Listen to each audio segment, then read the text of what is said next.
Admiralty Roundabout, Road 13 and 14, as well as the Dome and the Church, Freedom Way, Itedo, and of course VFS, Ikate Roundabout, moving on pretty fine, moving at a very, very fast rate. The return journey from Ikate Roundabout back to Admiralty Roundabout, likewise, for those of you moving towards Ikoyi Bridge, still very much in a good shape. So all the corridors around Lekki Peninsula on this Friday, which is a public holiday, still looking pretty good. All right, then, so let's switch gears to celebrate those who are marking their birthdays, right? Yes. All right, then. So birthday profile time on Lagos Traffic Radio 96.1 FM.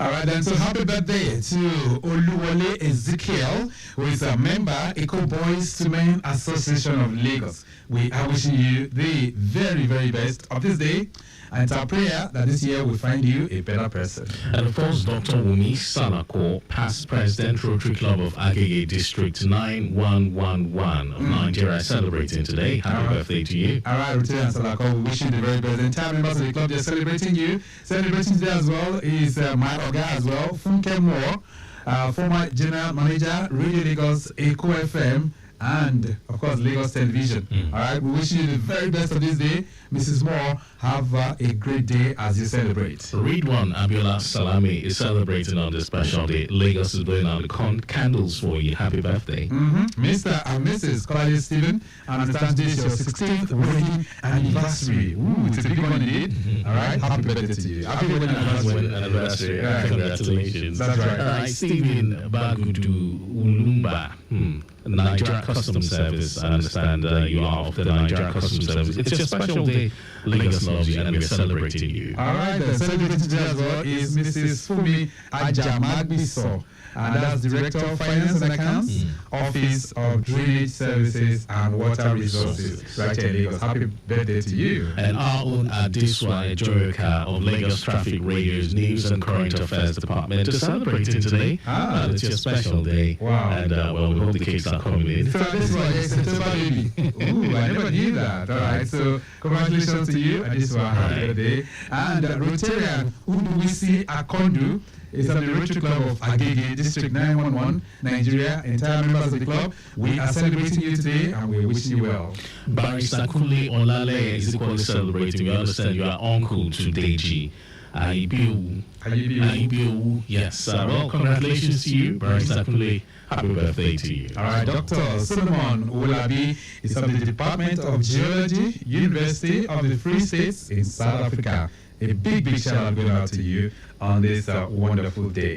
Akwani Elizabeth is a fashion designer and she's celebrating today. Well, happy birthday to you and greetings, special greetings from the Games O'Clock family. Yes, wishing you the very best of today. All right, Shubola Adekombi Lasisi. Okay, that's Adekombi Lasili. Yeah. All right, happy birthday to you too. We are celebrating you on national radio. Also on the list is Kunle Daniel. We understand you are CEO Square K Media. Happy birthday to you. All right, then, so let's switch over to the traffic manager's family. Deputy Controller Traffic Obisonya Babatunde Adebola is celebrating. You are zone 27 in Okota Isolo. Happy birthday to you. And also maximum shout out to Idowu Olariwaju Abdul Razak. You are of zone 3, Mori. Happy birthday to you. Yusuf Sulaiman Oluwakemi is of zone 8 in Ikorodu. Happy birthday to you too. Okay, so we have Oluyeye Elizabeth Folashade. You are of zone 26, Ojodobeja. It's a special day. Lagos is sending you best wishes. Yisa Hawarat. Hajarat. Okay, Yisa Hajarat Oyinlola. You are of zone 26, Ojodobeja. Happy birthday to you too. So Ali Muriyu Alaba of zone 32, K2 is equally celebrating. Happy birthday to you. All right. Ade Goriolu Folashade Adedara is of zone 33, Ogolonto. Happy birthday to you. And finally on the list is Rashid Usman Adeniro of zone 39, CBD2, Idumota. Maximum shout out going out to you. All right. Special birthday greetings. That's right. So to all of you who are celebrating, we're so happy to celebrate you on national radio. We're saying congratulations May God find you this year, and of course, much more blessings that will come your way as well. Happy birthday.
Plenty Nigerians will stand a chance to win big. To join, just dial *900# on your MTN line. Then every recharge from 100 naira or more will get you more entries and increase your chances to win. This promo lasts till the 21st of September. Recharge today and win millions. T's and C's apply. Visit www.mtn.ng for more details.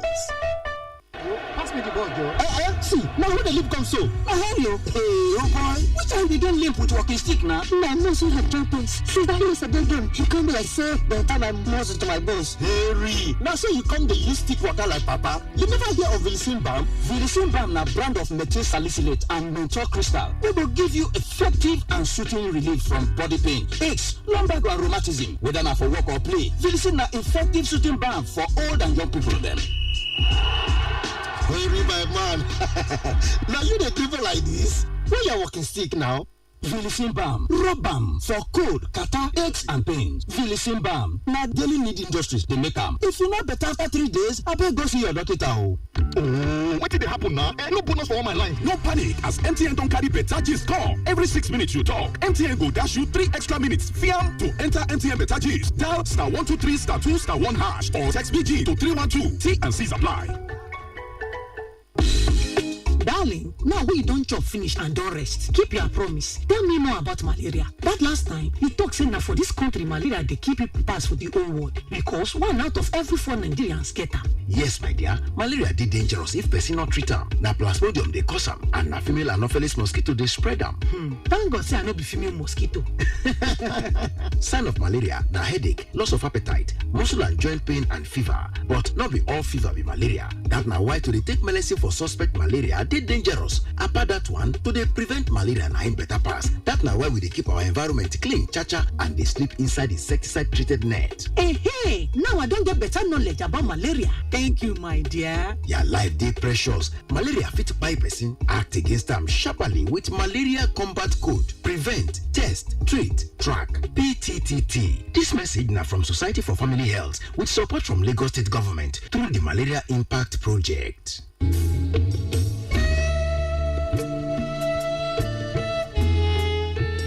Are you a driver that feels videos with a phone while driving. Do you know that at least 23% of all car accidents each year occur with the use of cell phones? Distracted driving is responsible for a higher percentage of road crashes among motorists and pedestrians in Nigeria. Distracted driving is dangerous. Let's shun this act to stay alive. It's better to be safe than to wallow in sorrow for what could have been avoided. While driving or walking, please put that phone away and concentrate fully on the road. A message from Lagos Traffic Radio 96.1 FM, your driving companion.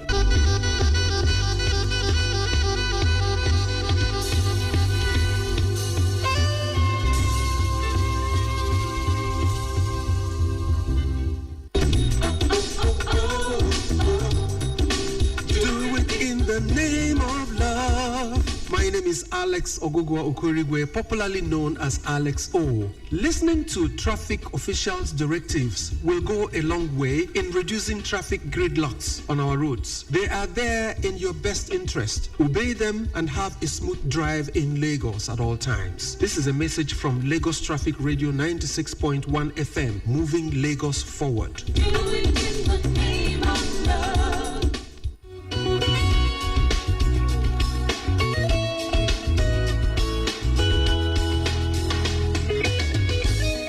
Lagos Traffic Radio 96.1 FM. All right, then, so we set forth the conversation, but before we do that quickly, let's get you through the roads to let you in on how you can navigate most of the areas that we're covering this morning, still looking relatively cool and calm across Lagos. If you're making that journey to the island, yes, Ikorodu Road is still looking pretty good to go. If you want to make use of Ikorodu Road, connecting Maryland, heading towards Anthony, Fadeyi, Funshaw Williams, Eco Bridge, all those corridors still looking good this morning. And if you want to make use of the Third Mainland Bridge, first, if you're coming in from the Lagos-Ibadan Expressway, you're having it good from the Secretariat connecting 7-Up, linking up with Alakbere. But of course, things begin to slow down a bit around the Alakbere corridor due to construction work ongoing at that's a fact called Ogudu. So you need to take note of that one as you drive along. Masha Gude and Isule N2, we're coming through that corridor and things are still looking cool within that particular end.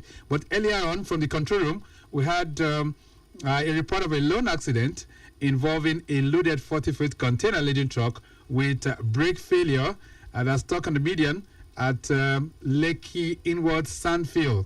That's approaching the toll gate. So, control room, you can keep it posted on that one. Let's see what's going on. We also had another impediment on the Lagos-Badagry Expressway corridor, precisely underneath the Iyanoba Bridge, inwards Mile 2. So, what's happening within that particular corridor with that impediment as well? I would love to have an update. And also within that same corridor too, we have another breakdown. This is at Igbo-Eleri. Yes, that's another breakdown there.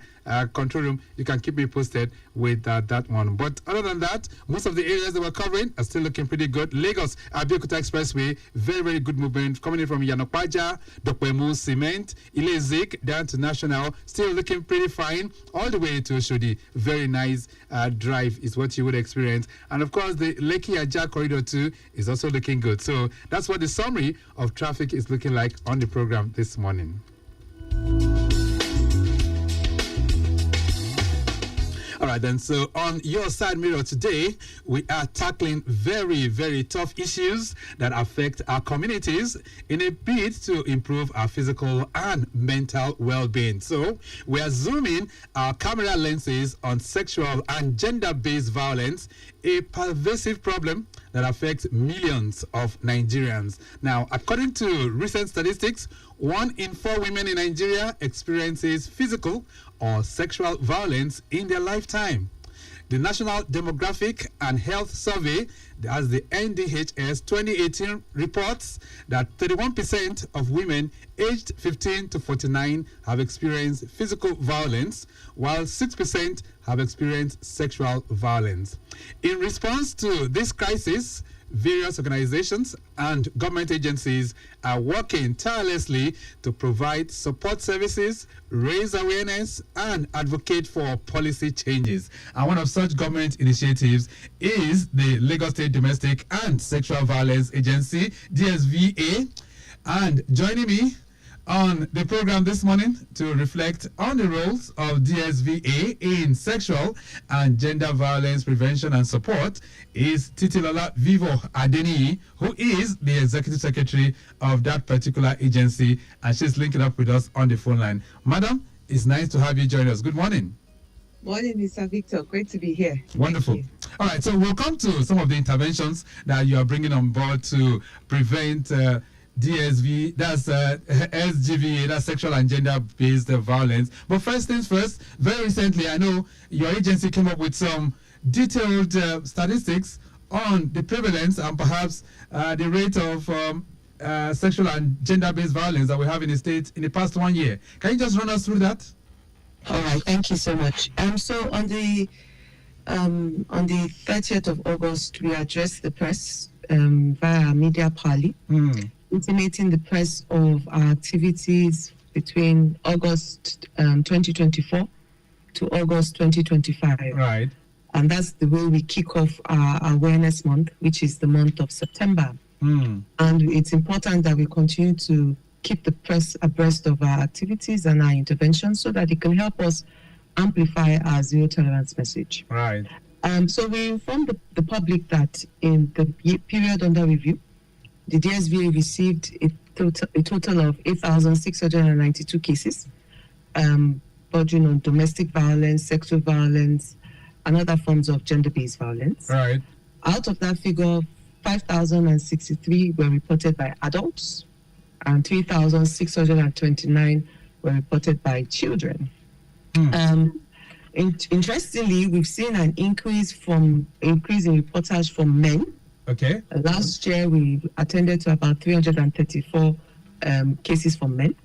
This period under review, we received 978 cases from men. Yes, and I'm going to interrupt you there because while I was having a conversation with my colleagues this morning, they also bring up the fact that, yes, it's not just women that are being abused in this direction. Men are coming up these days. So you're saying we're having a kind of dramatic rise in this regard? It's a slight increase. Last year was 10%. This year is 16%. So it's a slight increase. Right.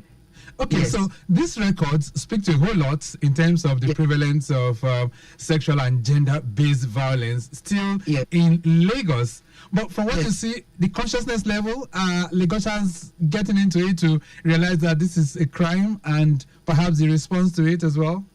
Oh, yes, the perception is changing. And we've just recently commissioned the research on the perception of SGBV. We want to engage with Lagosians, understand if we are really winning the war, because what we're trying to do really is to change and reorientate mindsets, right? We want to shift behavioral mindset because that's really where the challenge is. Right. And then we're also seeing increase in reporting from mandated reporters. Mandated reporters are basically busybodies, whistleblowers, people that see something, say something, and ensure that we're able to do something. And so that's showing, that is giving credence to the fact that Lagosians are seeing the importance of what it is we are doing. Right. And they also appreciate their role in ensuring we're able to provide holistic support to survivors. Right. So let's look at it now and bring it down, the kind of violence that we're talking about here. So we're talking about sexual violence. We're talking about what other kind of violence again? So majority, about 79% of our cases are actually domestic violence. And when we talk about domestic violence, we're talking about intimate partner violence, physical abuse, emotional abuse, verbal abuse, stalking, harassment, forceful rejection from the home, economic abuse, etc. So it's important for our listeners to know DV, domestic violence, is not limited to physical abuse. Right. So, and then, okay. Yes, go ahead. Go ahead. Okay, so followed closely with that is failure to provide necessaries. That's where a parent has the wherewithal to provide necessaries, but they fail to do so. It's actually a crime against the state, and it's also a violation of the provisions of the Child's Rights Law. And then, of course, we have sexual violence. When we talk about sexual violence, we talk about the offense of rape. We talk about the offense of defilement. Defilement is having sexual assault with sexual activity with a child. Right. Of course, a child is anybody below the age of 18. Offense of rape involves an adult. Then we have attempts. A person attempts to commit the offense of rape but was not successful. We will not say go and sin no more. It's a crime that attracts up to 14 years imprisonment. And so we have that as well. Then there's an emerging trend referred to as revenge porn. So this is where maybe a relationship goes sour and the aggrieved partner threatens to release the nudes of their intimate partner. So that's a very worrisome trend that we have noticed. We got about 39 of such cases in the period under review. All right. We'll talk about the channels where people can report all of this, but I need you to give me one or two scenarios or perhaps one or two touching cases that must have occurred in all of these numbers that you've given in the past 1 year. Are there any cases that come to mind that you can share with our listeners right now? So all the cases are touching. They are very deep, very intimate, very heartbreaking, because especially when you're talking about domestic violence, these are people that at some point there was love, isn't it? There was love, there was friendship, and then I don't know if it's all of a sudden, but then we start seeing that the relationship degenerates. People are not talking to each other for months, and they're still in the same house. And it's now having a negative impact on the children because the children are witnessing the intimate partner violence. And you know, that speaks to the vicious cycle of abuse. Right. The vicious intergenerational cycle of abuse where children grow up in toxic environments, and when they go into adulthood, if they do not access psychosocial support, there's a very high likelihood that they would grow up to perpetuate violence or be attracted to people that will be abusive towards them.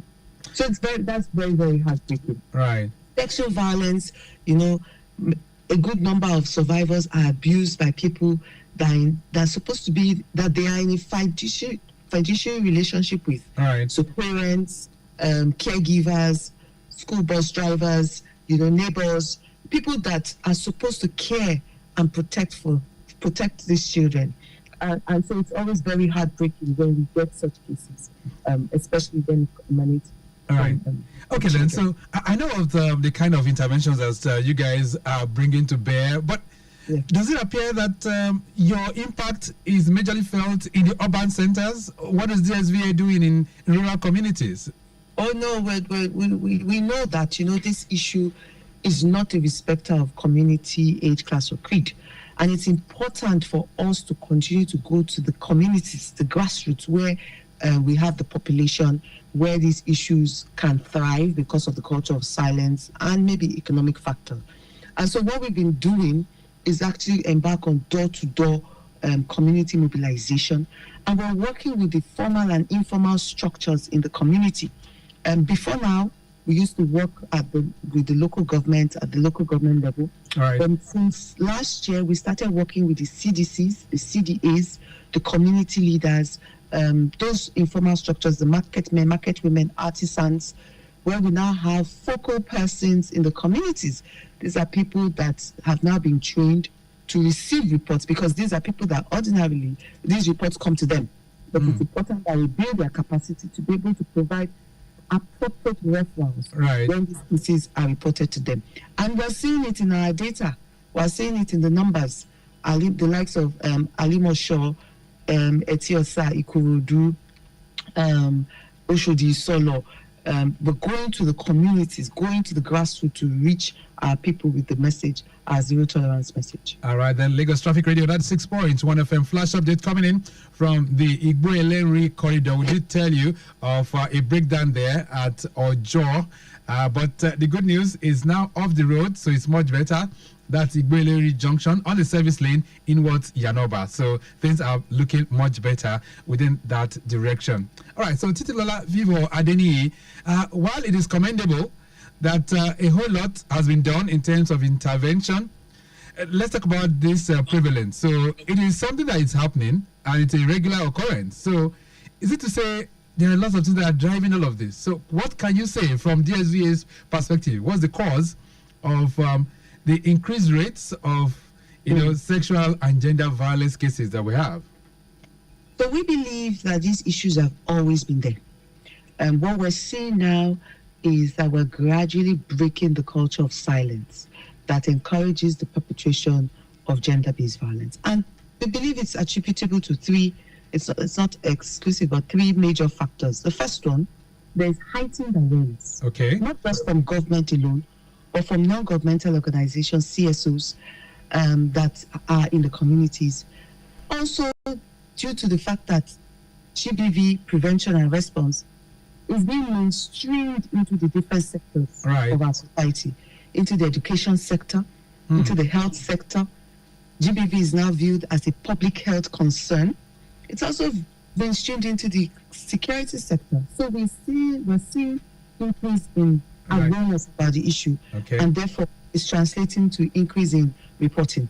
Also, secondly, I must commend Lagosians for being their brother's keeper or their sister's keeper. Ensuring that if a case happens in their community, they're not turning reporting on behalf of these people who, for whatever reason, are unable to report and access help. And then thirdly, for us in Lagos State, it's the political will. Political will, political will, political will. You see Mr. Governor Babajide Sanwo-Olu, the EXCO cabinet, Lagos State Judiciary, the Lagos State House of Assembly, demonstrating the requisite political will to reduce this menace to the barest minimum. Let's talk about rural-urban migration. Don't you think that's one of the factors where we're having increased cases? I mean, you might have the implementation, you might have the strategy, you might have the political will in Lagos, but every day people are migrating into Lagos. Could that be a causative factor as well while we're having increased cases? So Lagos is a melting pot, isn't it? It's a cosmopolitan state. It's like the London for some people. And so, yes, we appreciate that people are coming from different parts of the country with their ethos, with their socialization, with their values.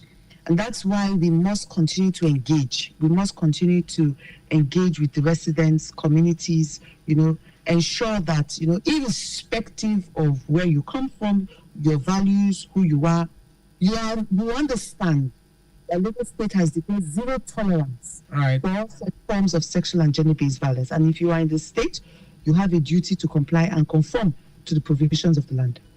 All right, let's talk about domestic violence now, because I know sometimes a lot of things happen in the family. So a father raises his hand and, beats the child to the point of, I don't know how to describe it now. And some will say, well, it's a case of training the child the right way because this is the way we are brought up. If you do not give the child a cane, maybe some kind of sense will not enter him. So is that an abuse from your perspective? So, well, it's not actually my perspective, it's what the law says. So child abuse basically is anything that is done that is not in the best interest of child.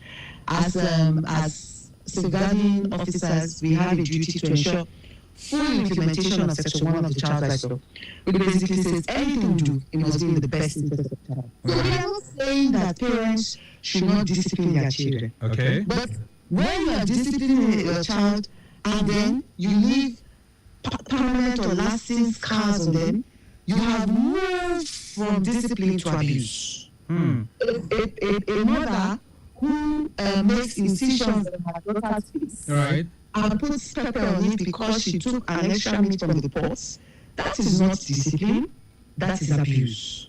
Right? So we must strike the right balance. And that is why we continue to engage with parents. Government is not telling you not instill discipline and right values, inculcate the right values in your children. But that cannot be at the expense of their right to dignity and their right to be free from all forms of abuse. Let's talk about intervention services right now. I know that DSVA has been doing a whole lot in terms of awareness, but what support services does DSVA offer to survivors? But before then, even before we talk about the support services now, Vivo, Adeni, let's reflect a bit on the impact and, of course, the consequences of sexual and gender-based violence on a state like Lagos and by implication on Nigerians in general. Yes. And so GBV has, SGBV has, the impact is actually multidimensional and multifaceted. There's a negative impact on the survivor. There's a negative impact on the family of the survivor. There's also a negative impact on the society. Right. Where you have that culture of impunity that encourages people to perpetrate violence and think they can get away with it. That is a clear aberration of the rule of law.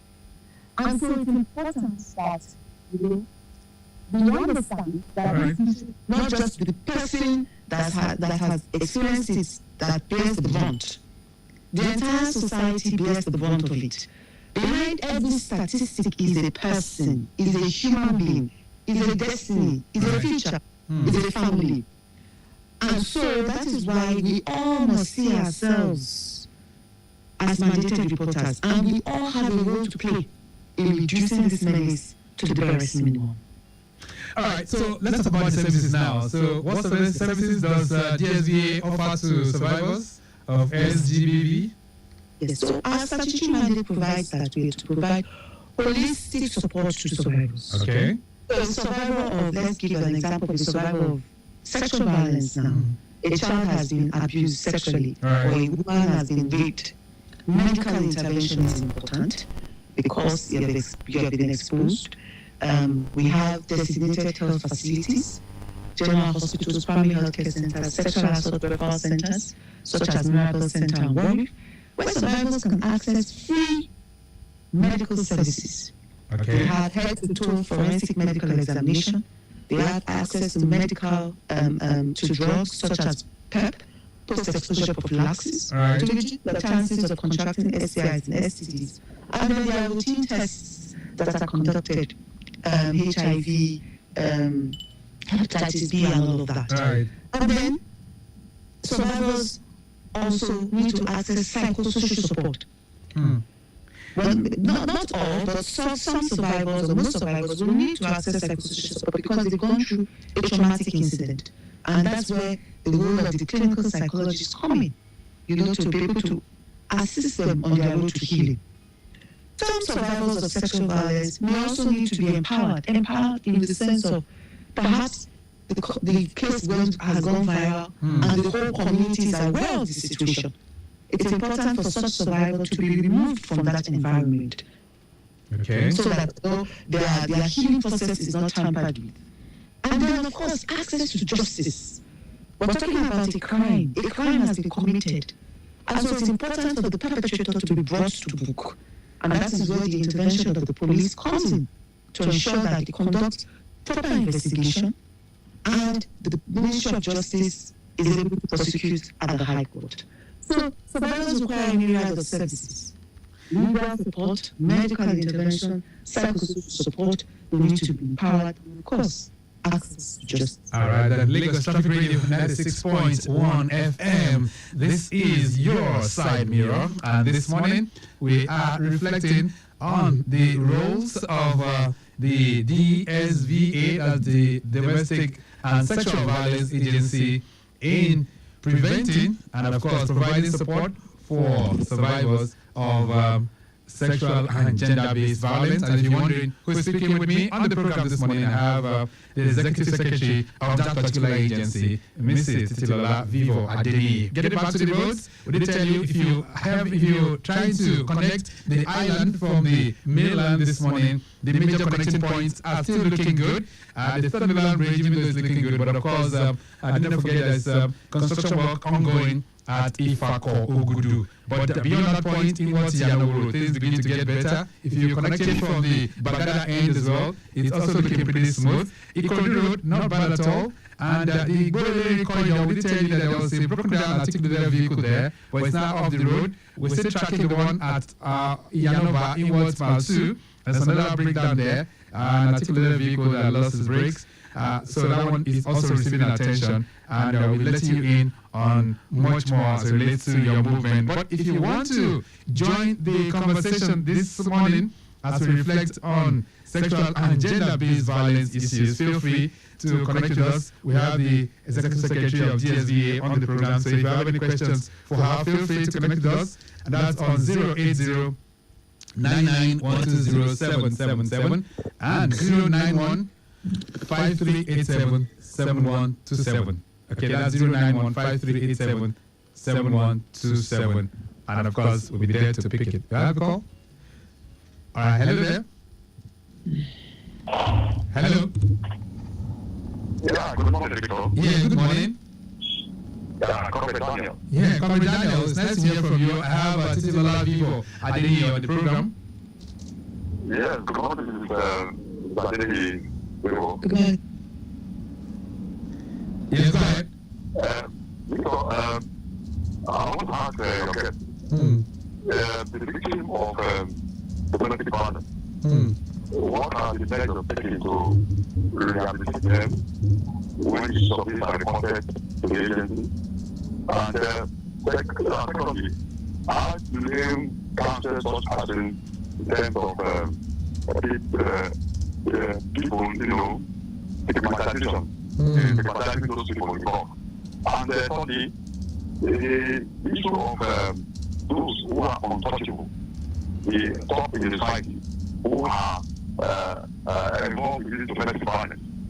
And how do we deal with such people in the society? Great. Thank you very much. All right, thank you so much. 09153877127. 09153877127. If you want to connect with us, Mrs. Adeniyi, you heard what he said there? Yes, how do you rehabilitate survivors of domestic violence? Yes. Yes, thank you so much, sir, for the question. So I did say that our services are holistic in nature. So a survivor that has experienced domestic violence has come to report. Aside from addressing, the particular issue between the relationship, we want to provide psychosocial support for that survivor because it's a traumatic experience. Some people have been in toxic, violent, abusive relationships for decades. And it's just now that they're reporting. So you can imagine the negative impact this has had on them. In fact, some people have become clinically depressed. They are now experiencing mental health issues as a result of the trauma. And so we place a lot of emphasis on ensuring that our survivors are able to access psychosocial support. And I must say that this service and all our services are free. Oh. Okay. We just ask you to give us your time. Give us your time so that you are able to meet with the clinical psychologist, have at least 6 therapeutic sessions. All right. At least 6. So that you're rehabilitated and you're assisted on your road to healing. All right. Do I have a call? Okay. All right. 08099120777. But you did talk about those that are untouchable too. So what are you guys doing about that? Well, it is an issue, but it's important for us to leverage the structures on ground. So if we look at domestic violence and we see that, such a person has whatever, whether it's political or otherwise, right, they have support or they have external influence, they will leverage the court system. It's important for us to know that there is a law, the Protection Against Domestic Violence Law 2015, that allows and encourages survivors of domestic violence to approach the court and obtain what is called a protection and restraining order. Right. Now that process, the entire proceedings most times are heard in camera in the chambers of the court or the magistrate or the judge. So that confidentiality is guaranteed as well. And at that point in time, we are not seeking to criminalize or to punish the abuser. All What right. we are seeking to do is prevent a further reoccurrence of DV and ensure that certain aspects are addressed, perhaps accommodation, education, maintenance, upkeep, etc. Right. So we leverage the court system for such kind of cases. All right, then 09153877127. We're talking sexual and gender-based violence issues this morning, and the Executive Secretary of GSVA, as the Lagos State Domestic and Sexual Violence Agency, is taking us to the classroom. Some of you are commenting. This one says, "Good morning, Victor. Many people keep quiet because they feel nothing will happen if they speak up. How do you change that mindset?" Well, let's take this call. Hello there, good morning. Yeah, good morning. What's your name? My name is Jide. Jide, where are you calling from? I'm calling from Oregon. Great. Go ahead, Jide. Yes, I just want to ask again for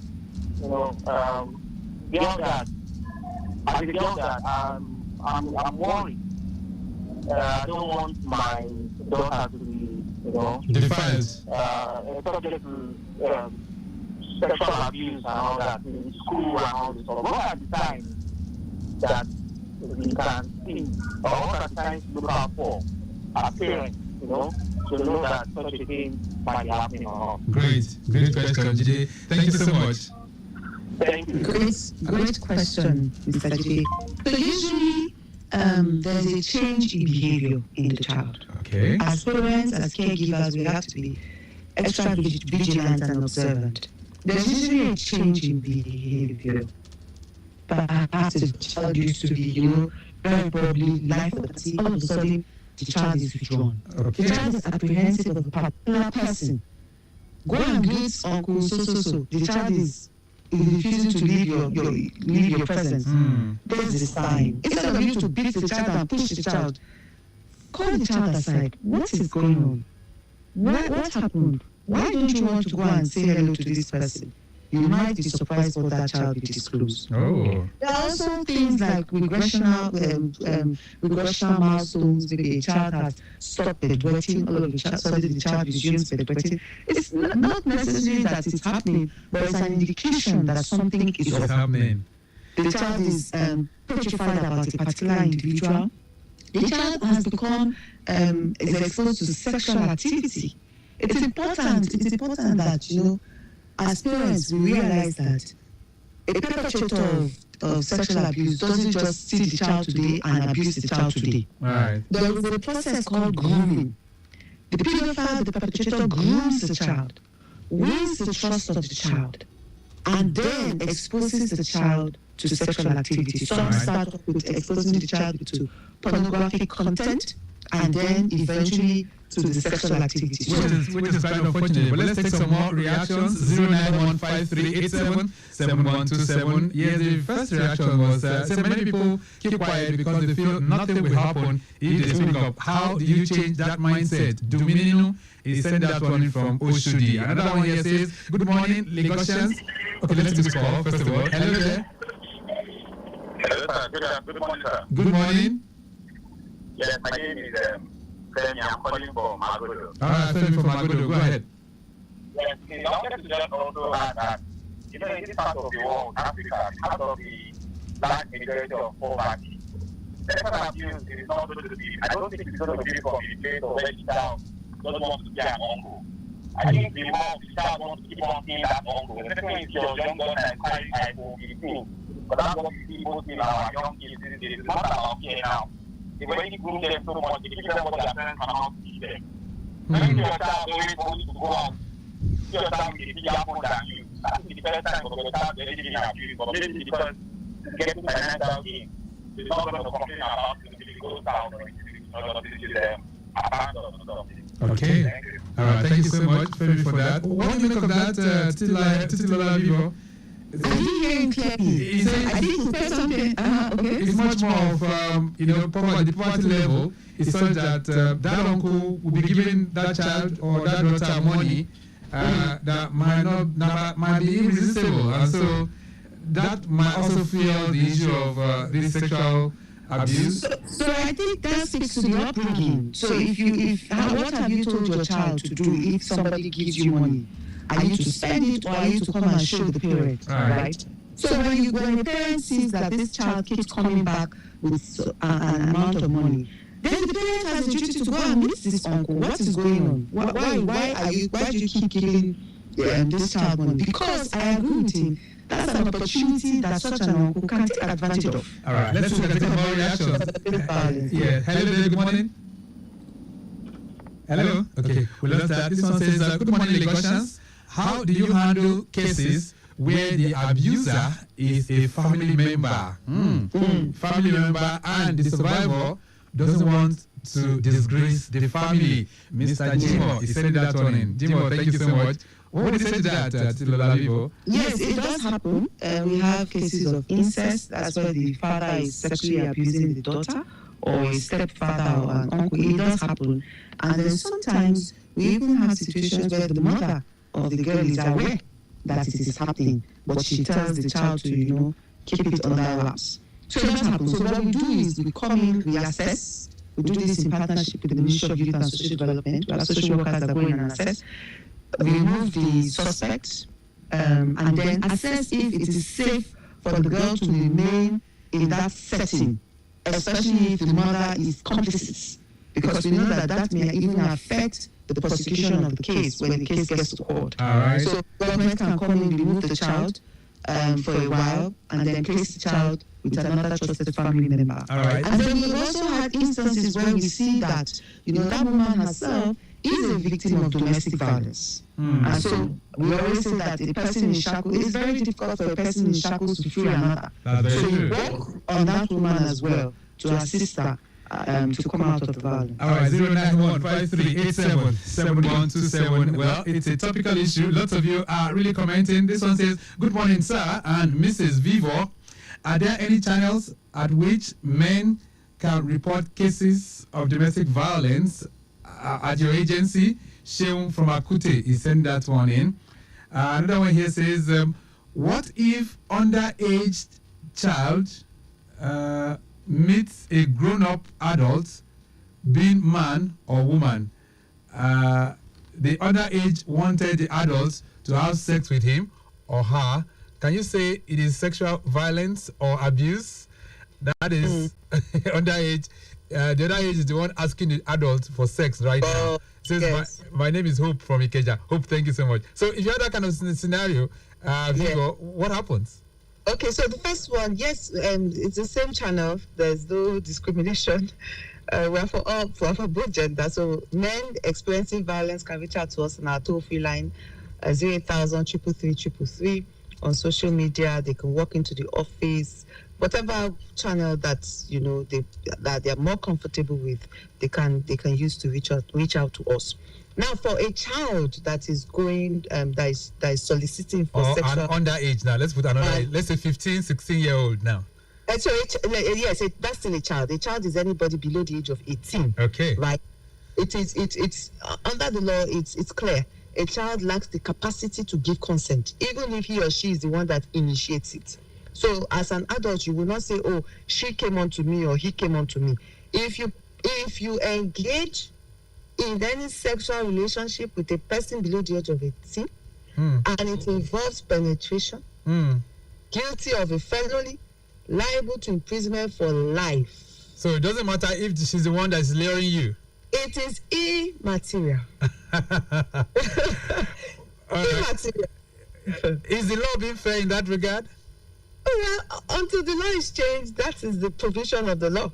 Section 137 of the Criminal Law of Lagos State, Section 260 of the Criminal Law of Lagos State, and of course, relevant provisions of the Child Rights Law of Lagos State. All right, let me take some more messages. This one says, good morning, Ma.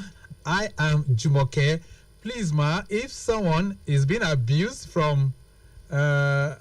is being abused, but depends financially on the abuser, how can they realistically break free?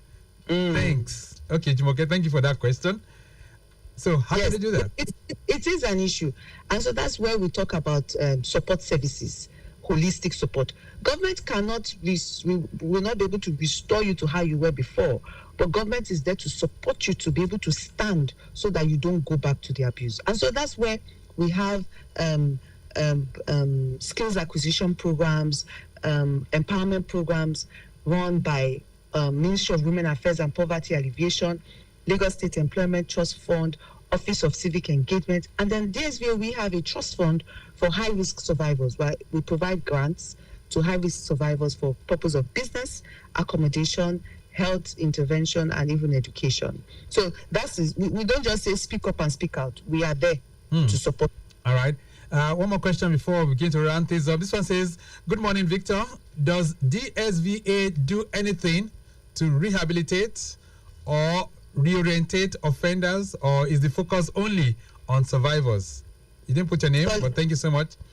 Solid question. So we do. The answer is yes, is an affirmative. And for sexual violence, we actually go to the correctional facilities and we engage with sex convicts, because not all sex convicts will be in custody for life. Some people are there for 3 years, perhaps because of the offense they committed, sexual assault, which attracts 3 years, or sexual harassment.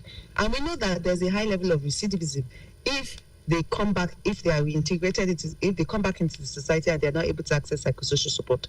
So for the past 2-3 years, we've been doing that with the correctional facility. All right. For domestic violence, in a case where the alleged abuser admits, you cannot provide service to a person who is saying he did not commit an offense.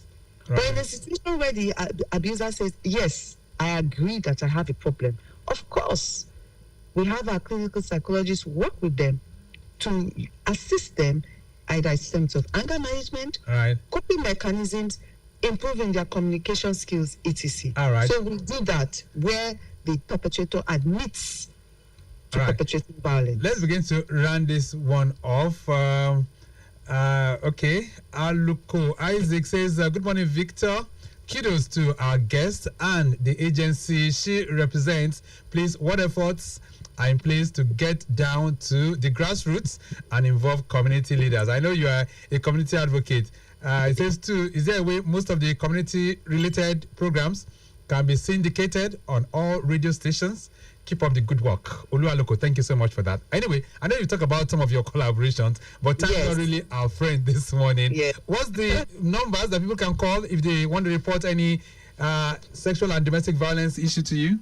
Thank you so much. 08000 333 08000 333. Toll-free line, accessible 24/7. Right. We just recently relaunched our USSD short code on MTN, star 6820 hash, star 6820 hash. Available only on MTN for now. All right, then. We'll leave it at that for now. Definitely, we'll still continue this conversation very, very soon. Definitely. But, Madam, it's nice having you on the program. Thank you so much for connecting with us. Thank you so much. Okay, then. So we've been able to reflect a bit on examining the roles of Domestic and Sexual Violence Agency, DSVA, in sexual and gender-based violence prevention and support.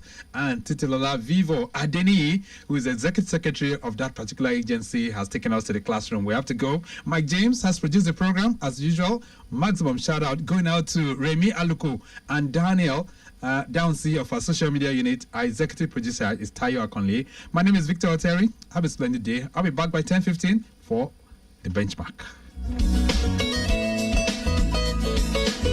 Traffic radio, providing up-to-date news. Traffic radio, for listeners across the state. Lego,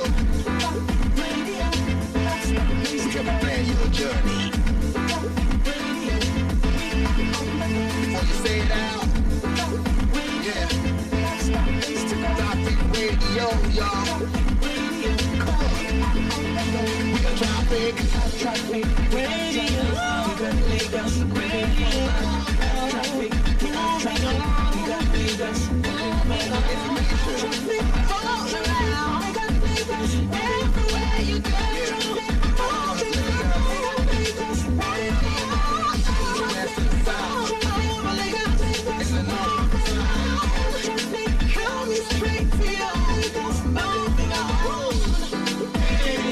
Everybody, let's celebrate the radio. Come on. Yeah.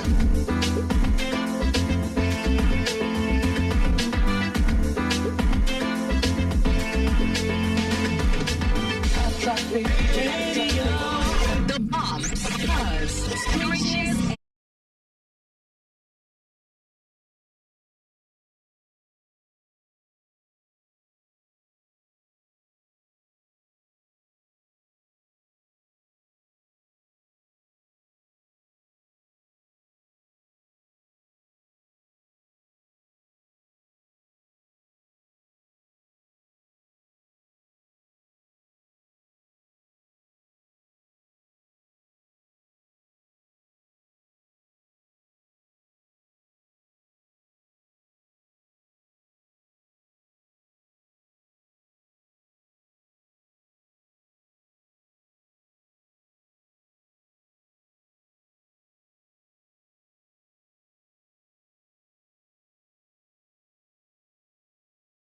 News at 10. First, the highlights. The Governor Sanwo-Olu, former Minister Fashola, others to grace Maiden Waterfront Summit in Lagos.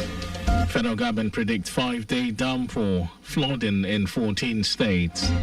And foreigners in Moscow reject Western security guarantees for Ukraine.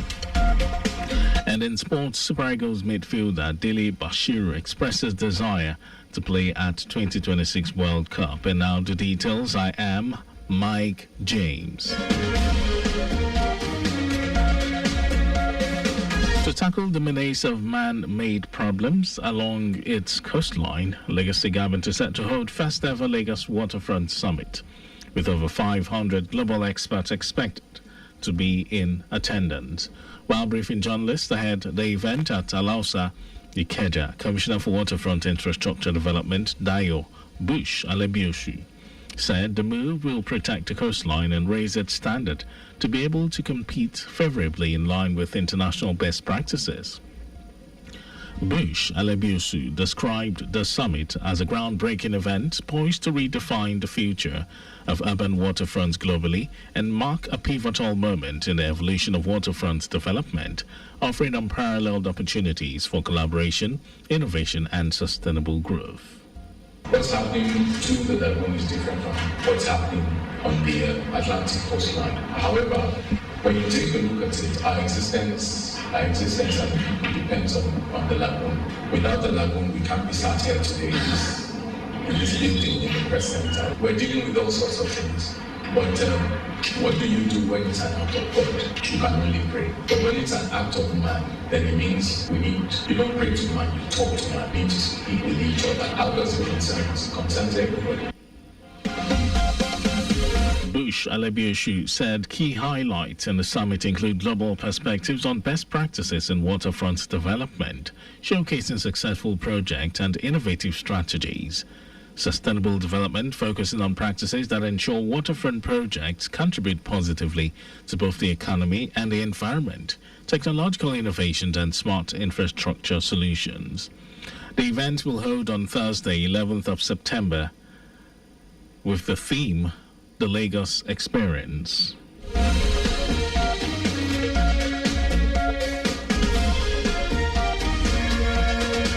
Speaker of the Lagos State House of Assembly, Mudashiru Obasa, has urged citizens to support the government at all levels, from local, state to federal government. Obasa made the call at the 10th Constituency Stakeholders Meeting with the theme, Governance and Actions, the Gains of the Renewed Hope Agenda.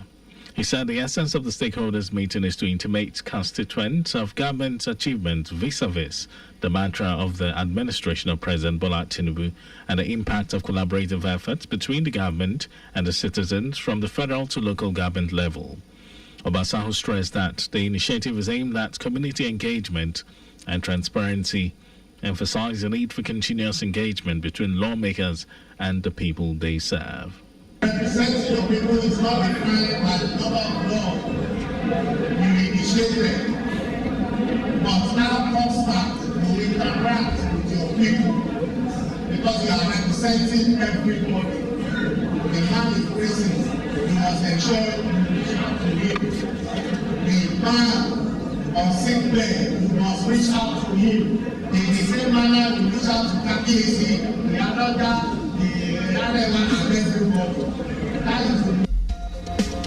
Speaking earlier, acting chairman of Agege local government area, Abdul Ganiyu Obasa, highlighted interventions since assuming office in education, youth empowerment, health services, environment and sanitation, infrastructural development, economic development, fiscal reforms, special task force on security and drug abuse, among others. He urged everyone to stay engaged and remain active participants in building a better society. Lagos State House of Assembly has pledged its continued commitment to the welfare and well-being of Lagosians and ensuring that the impact of governance is felt in every nook and crannies of the state.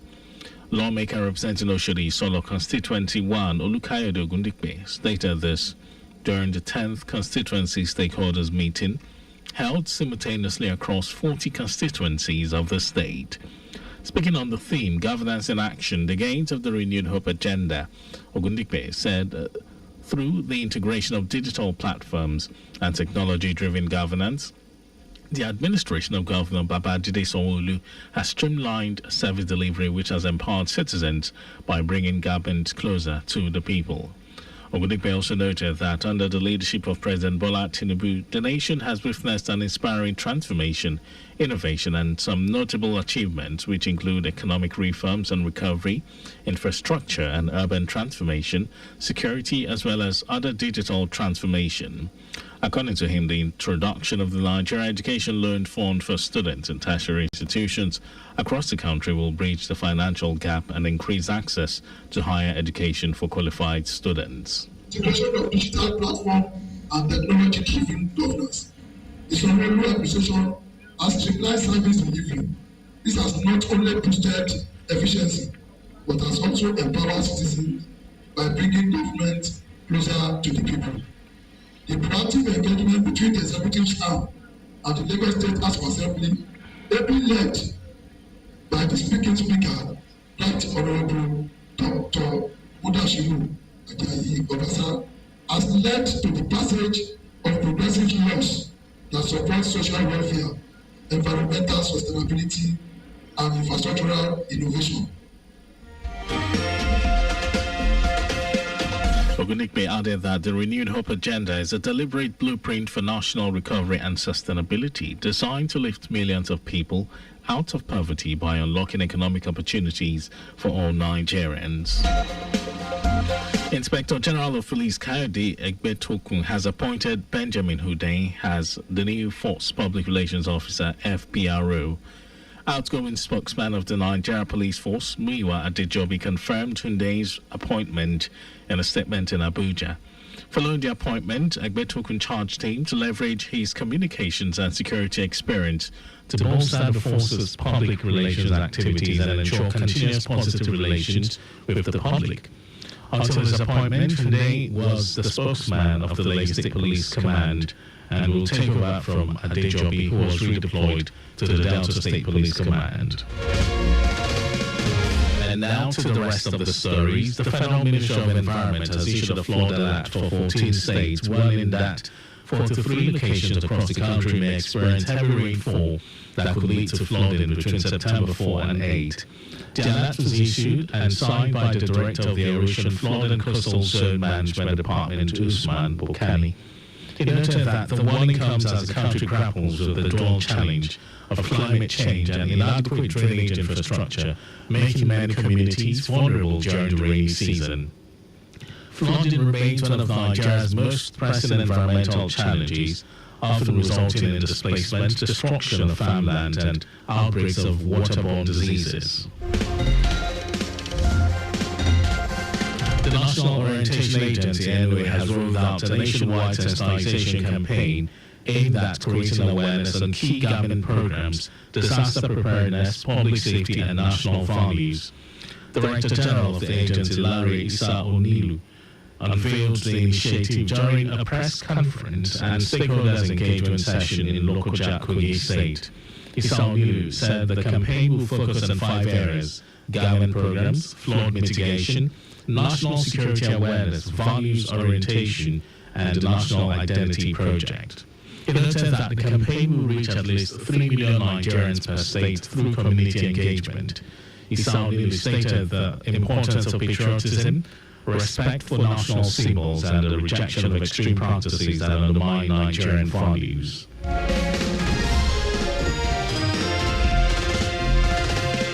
Today is International Day of Charity. The day was established with the objective of sensitizing and mobilizing people, non-governmental organizations, and stakeholders all around the world to help others through volunteer and philanthropic activities. 5th of September was chosen to commemorate the anniversary of the passing away of Mother Teresa of Calcutta, who received the Nobel Peace Prize in 1979 for work undertaken in the struggle to overcome poverty and distress, which also constitutes a threat to peace. Charitable efforts now influence public policy, fund innovation and support communities where public services fall short. In fragile regions, they often fill critical gaps where governments cannot. And over to foreign news, the Kremlin has rejected a situation where foreign troops will be stationed in Ukraine to provide security guarantees. According to Russian state media, it follows a pledge by France's Emmanuel Macron that 26 Western allies had firmly committed to deploying troops by land, sea, or air to Ukraine the day after a ceasefire was agreed. After a summit of 35 countries dubbed the Coalition of the Willing, the French president said United States support will be finalized in the coming days. United States President Donald Trump had indicated that U.S. backing could probably come in the form of air support. And Ukraine's Volodymyr Zelensky said he had spoken to the U.S. leader about maximum protection for Ukraine's skies. And now, sports news. Lazio midfielder Fisayo Dele Bashir has expressed his desire to play for Nigeria Super Eagles at the World Cup. Dele Bashir is part of Nigeria's squad currently preparing for the 2026 FIFA World Cup qualifiers against Rwanda and South Africa. Eric Chelly's men will host the Amavubi of Rwanda at Godswill Akpabio International Stadium on Saturday. They will then keep a date with Bafana Bafana of South Africa at the Toyota Stadium, Bloemfontein, 3 days later. The midfielder is optimistic they can still turn things around and fulfill his desire to play at the global soccer fiesta. According to him, the World Cup is the biggest stage for a footballer's career, especially playing for his or her country. And that was our news at 10. Just before we go, ensure the registration mark on your vehicle is clear and visible at all times.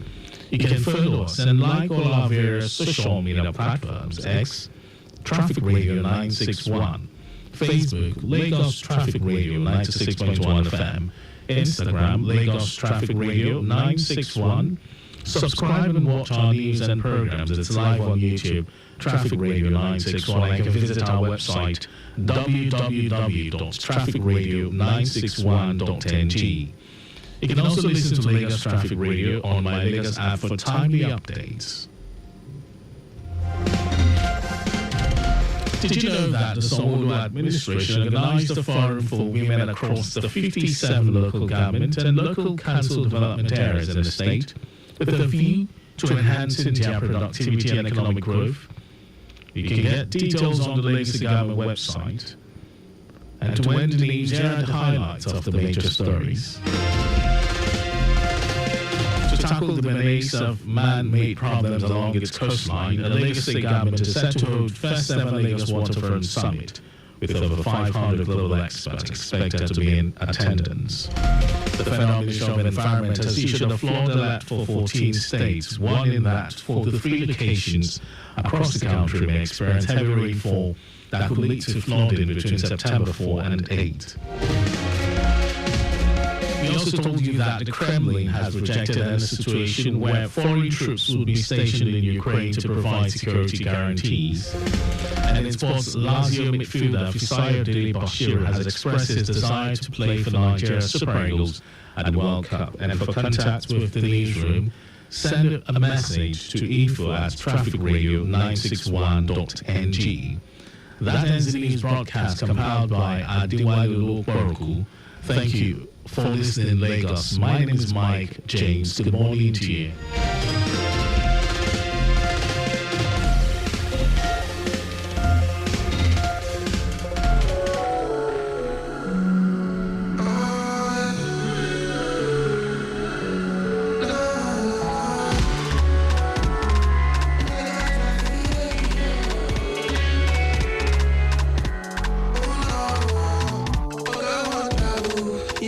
Get the go airport. You know, say Lagos, it got me.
FM, moving Lagos forward. The NCA Mega Billion promo is finally here from Monday to Saturday at 7 p.m. Plenty Nigerians will stand a chance to win big. To join, just dial star 900 hash on your NCA line. Then every recharge from 100 naira or more will get you more entries and increase your chances to win. This promo will last till the 24th of September. Recharge today and win millions. T's and C's apply. Visit www.mtn.ng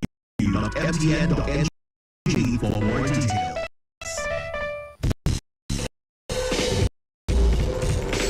Do you know who a surveyor is? Do you know that surveyors play a vital role in the development of a city's infrastructure and sustainability?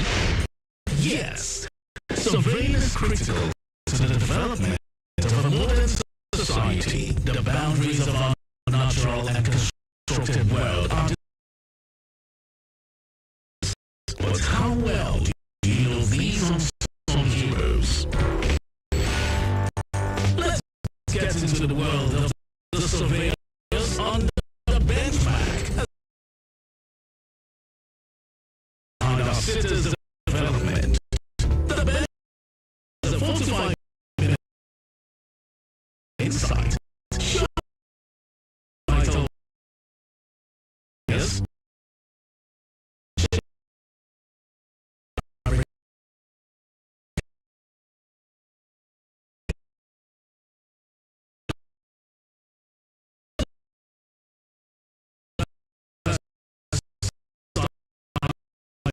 Surveyors and the critical functions they perform, from land surveyors, shaping urban landscapes, to hydrographic surveyors, mapping our waterways. The benchmark will take you on the journey behind the scenes to explore all of these in details. So join us every Friday at 10:15 a.m. on Lagos Traffic Radio 96.1 FM as we explore how surveyors contribute to national progress, their role in infrastructure development, disaster management, and environmental conservation. Fridays at 10:15 a.m. The Benchmark, redefining surveying for an improved city.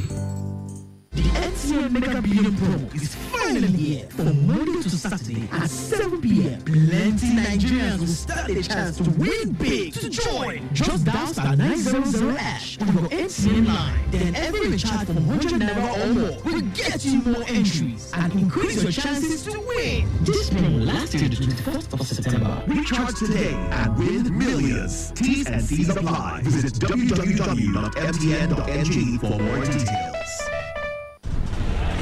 Driver, I beg, I will come down before you hit that bridge. You don't take me past that bridge. Driver, I want to come down.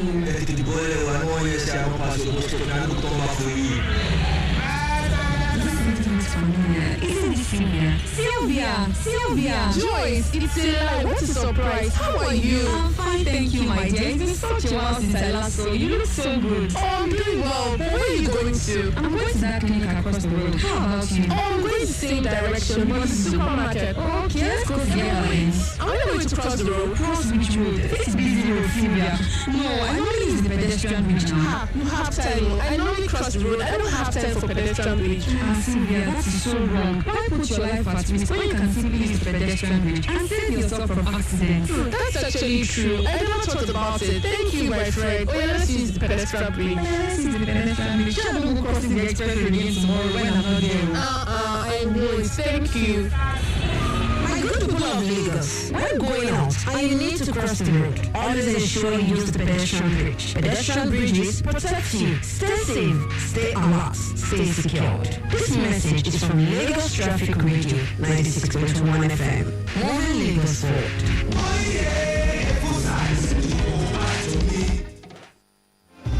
Hi, I'm Tunde Obey. And I'm Umi Obey. And together we're known as Two. When you rise up in the morning and give thanks for another beautiful day. When you step out of your beautiful home and drive out in your beautiful car. Always remember, fasten your seatbelt, slow down. It's better to be safe and arrive alive than not at all. Stay alert, stay focused, and above all, stay safe. This message is from Lagos Traffic Radio 96.1 FM. Moving Lagos forward. Toot, toot, toot. Do you know who a surveyor is? Do you know that surveyors play a vital role in the development of a city's infrastructure and sustainability? Yes, surveying is critical to the development of a modern society. The boundaries of our natural and constructed world are determined by the work of surveyors. But how well do you know these unsung heroes? Let's get into the world of the surveyors on the Benchmark as we discover the unsung heroes behind our city's development. The Benchmark is a 45-minute weekly dose of insight, showcasing the vital roles of surveyors and how they shape the very fabric of our nation. Discover the diverse types of surveyors and the critical functions they perform, from land surveyors, shaping urban landscapes, to hydrographic surveyors, mapping our waterways. The Benchmark will take you on a journey behind the scenes to explore all of these details. So join us every Friday at 10:15 a.m. on Lagos Traffic Radio 96.1 FM as we explore how surveyors contribute to national progress, their role in infrastructure development, disaster management, and environmental conservation. Fridays at 10:15 a.m. The Benchmark, redefining surveying for an improved city.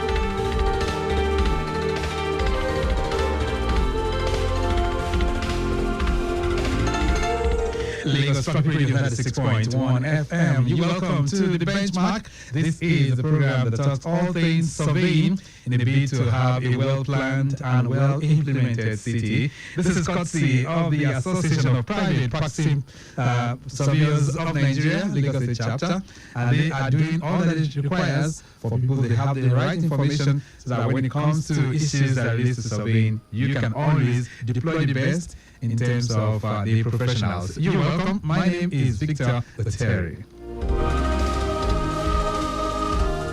Alright, so on the program this morning, we're going to be looking at something which is very, very essential. We're talking about water channels and understanding the right of way and setbacks in a way to have this kind of flood prevention techniques, right? My guests will be talking about the technicalities of all of this and how it pans out. But before then, quickly, let's get back to the road to let you in on how you can navigate Lekki Peninsula Corridor. Most of the areas there still looking pretty good. We had a breakdown there earlier on that has been sorted. Surulere N2 is also looking very, very good from Onile Gogoro, connecting Masha Bridge down to Kilo, moving at a fast pace, heading towards Noimbi Street, linking up with Nuru Oniwo. Connecting NEPA is appreciably good as well. We can tell you Otuoba to Lansing, as well as areas like Ogunlano Junction. All those corridors looking pretty good. No major worries driving through those corridors. The major connecting points to the island is still looking good. The Third Island Bridge, not bad at all. Same for those of you navigating through Eko Bridge. And Lagos Abeokuta Expressway is also faring pretty well. But of course, we are approaching that's Alapore. Things are beginning to slow down a bit if you're heading towards the Third Island Bridge. Alapore connecting Ogudu. It's slow due to the expansion joint repairs, which is ongoing. Beyond that point, anywhere to Yanowuru, things are beginning to get better. Alright, and so we'll be serving you more helpings as they come in from time to time.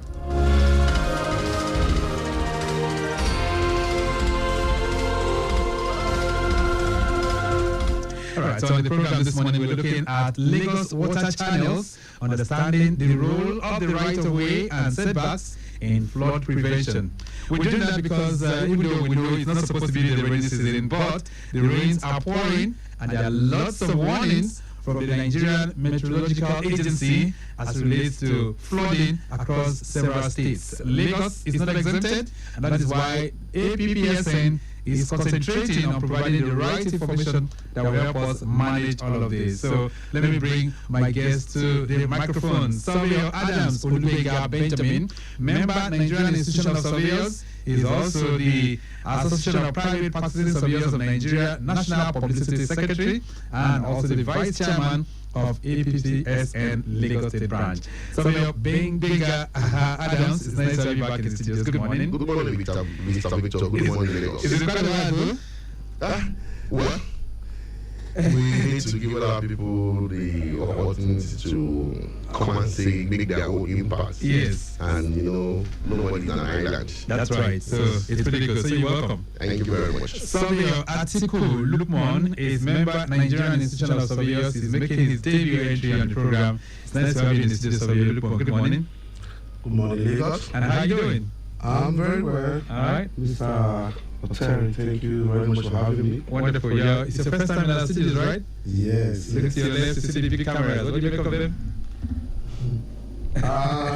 Okay, yeah, it's very nice. I'm really happy to be here. All right. So you're welcome. Yeah. Let's look at it and jump in on the program right away. So, Surveyor Adams, we're talking water channels, right? So, for those who might not understand, what are the water channels, or what is water channel to start with? Okay, good morning, Lagos. And quickly, what do we mean by water channels? Water channels has to do with every part that water passes through, whether a drainage, a canal, a lagoon, creek, anywhere, any part that water passes through. Oh, these are all water channels. These are water channels. The moment water passes through is a channel. Right. So the article, because it's blessed with lots of these water bodies, right? Yes. From what you see, we have a lot of them in abundance. Exactly. Right. And in terms of really having that consciousness of how it should be, how is it with Lagos? I mean, are we really choosing those water channels the way they should be? One way or another, we have no option because naturally Lagos is on water. Lagos is on, because there are some part of Lagos on the island that they are even below the mean sea level. So when you carry out what we call to sample the height, you will discover that you are getting minus. Wherever in some part of Nigeria, like in Ogun State, you will be getting an average of 100 plus. So Lagos is underwater, so we have no option because naturally Lagos is underwater. We need to treat the water channels so that for us to avoid any disaster that may be due to flooding, erosion, and waterway. Right. So what's the connection here between surveying and those water channels that we're really talking about, Surveyor Lukman? Yeah, surveyor plays major roles in combating and maintaining a good flow of water in Lagos State. Okay. Especially when we are talking about the mapping of our right-of-ways, roads, the rivers, the channels, and also the water bodies, right? Yeah, preparing a survey plan that shows the details, the topographical details of all the information that are near the water body. So surveyors play a very crucial role here. Yes, especially mapping drainage and hydrographic survey, right, spot heights, and determining elevations of points around the water bodies. All right, so Adams, a lot of people might not be aware of this. All we see is that we have drainage channels, we have primary, secondary, tertiary channels, all those ones. Most people do not know that surveyors had a role to play in that. We just felt they're just being constructed. It's not that surveyor has a role to play, surveyor has a major role to play. It's not just a role. No, just a role. All right, I need to play. So I need to, go ahead. Yes, because water moves from the upper part to lower parts. And what determines the elevation, the slope, the topography of every point on the surface? It is the duty of the surveyor. So that they will be able to know, okay, this is the height of this place, is on a low level. This is side of the place is on an high level. So you need to construct your drainage in such a manner. It goes beyond you constructing drainage. So civilians must be involved, right? When water discharges into drainages, that water is going to a place. And it is surveyor that will determine the direction of that where the water is going to, so that the water you are discharging at the point will not be causing problem for other people at another point. All right, I think you need to answer this question for me, Surveyor Adams. I need you to explain the concept of the right of way and setbacks in the context of Lagos water channels. Talk to me. Okay, good. We need to differentiate between what we call the right of way and setback. Okay. The right of way, the way I can define it is a legal right granted to a person to have access to someone else's property. Good. Let's take it from this angle. Okay. Right of way, assuming there is a water channel. Right. Because that water channel becomes a public utility, it's nobody's property, it's government liability and access, so to say. There must be a right of way from, let's say, a drainage, from the center of the drainage to the right to the left. Okay. The right of way is the amount of space acquired for a specific purpose. Now, the purpose of right of way is for us to have access, or when anybody wants to have access to the channel. When there is a canal, canal starts and ends, it has a width. But it goes beyond the extent of the width, it moves to the right, to the left, so that when they needed to maybe service the canal, they must be able to have access to the place. Right. So that is the right of way. Let's get back to Surveyor Lukman. So, any major difference between the right of way and the setbacks? The right of way is like the distance between the corridor or the reserved corridor along the channel. Okay. That is a place that we have to stay off to allow water to flow and to encourage whoever that is maintaining the channel or drainage to be able to maintain or dredge for future expansion. So setback is the distance of a building that must be kept from the edge of the channel. Okay. That is a safety buffer zones for erosion or for access and for public protection. So it is very, very important we maintain the setback of every channel or drainage in the Lagos State. So for what you see, those setbacks and the channels, are they properly aligned? Normally you don't expect a channel to go on a straight line, but assuming it's on a straight line. So what we are trying to explain here is people should be able to differentiate between right of way and from a setback. If the right of way, assuming a canal is 15 meters wide, and the right of way of that canal is 30 meters, that means from the center of the canal, you take 15 meters to the right, 15 meters to the left, and the width of the canal itself is 15 meters. That means, let's say from the center is 7.7. That means on both sides you have 7.5 meters right of way. Okay. From the edge of that 7 meters right of way, you have to leave another 7 meters, which is the setback, which is the minimum distance required between a property line and existing water channel. Right. Depending on the nature of the channel. So what I'm saying right now, most of the setbacks that you see, are they properly aligned? They must be properly aligned. It's just that Lagos State is a place that is built up that it is hardly you can find 7 meters as setback from most of those channels. But as it is in the recent years, Lagos State is enforcing the minimum right of way and setback from all those channels. So I'm just thinking, how can the right of way of this and of course the setback regulations in Lagos, how can it help to mitigate flooding in the city? Okay, the major way to keep the right of way free and flowing is to keep the storm water running that will cause a less flooding in the environment or in the community wherever we have the channel, and it will also help us to provide the safe access for the city, especially when they want to when we want to have a dredging of a channel, and to prevent the erosion water bank, and building from failing. You know, when we have buildings that are very close to the right of way, and they are not properly aligned with the setback provided by the government, it can cause a kind of loss by probably having to demolish the building later, or probably the erosion of the water. You know, water, you cannot hold water. That's right. Water has to find a way.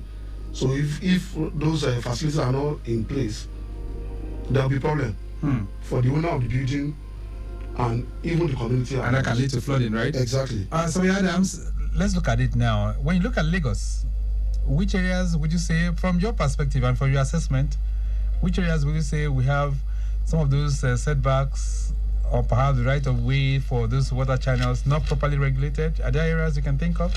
Mostly on the island, because whereby people tends to reclaim land. Okay. By doing some filling, and they want to get more space for them to do their construction. If you maybe in the last 3 months or 6 months, you discover that the Commissioner for Environment, Mr. Tokunbo Wahab, was seriously enforcing the right of way, whereby a lot of buildings are being demolished. That's right. Yeah, so it's only majorly on the island. Lagos Island, you have lots of those kind of structures, of course, and all of that. Of course. Okay, let's talk about this is like Ikorodu as well, because I know 2 weeks ago when the rain came pouring heavily, we had some flooded areas within those locations, and one of the things that people are talking about is perhaps the water that's supposed to, the runoff water that's supposed to collect into some of those channels are probably blocked, and that is leading to flooding. So what would you say about areas like Ikorodu, for instance? Yes, areas like Ikorodu, Ikorodu is like a place that is just developing in Lagos State. Ikorodu is not fully developed. You cannot compare Ikorodu with places like Ikeja, Akeke, whereby you don't have vacant land. You still have a lot of vacant land in Ikorodu. The problem of the flooding that happened in Ikorodu cannot be only attached to the issue of right of way or setback alone. Okay. I think it has to do with the consistent fall of the rain during that period, one. Number two, where the water is discharging to.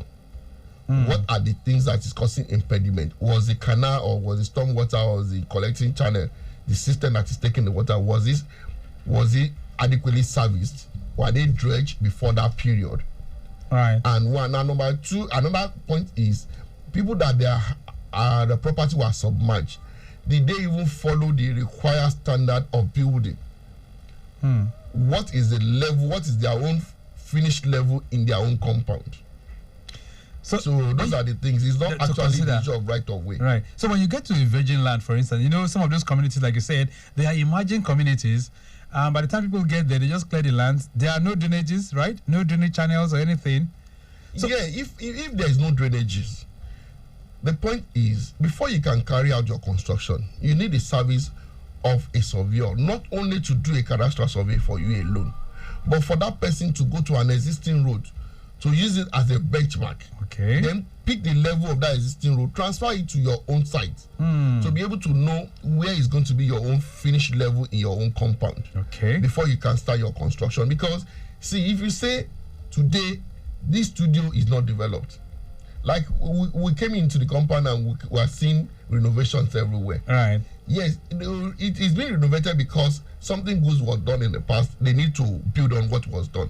If you say that there is no drainage in where you are building today, and years to come, drainage is come, and by the time they bring the level of the invert of the drainage to that place, and you now discover that your own compound is even below the invert level of the drainage, automatically, if there is a little rainfall, then your compound will be flooded because your water will not be able to discharge into drainage because your compound is even below the invert level of that drainage. Let's talk about that because I've seen some locations like that, even in areas like Ogudu and some other places. You now find out that even the height of the road, it appears much higher than the ingress into those compounds. So if you look more, haven't you discovered that too? Yeah, I've seen such, and the question I ask myself is why would we have a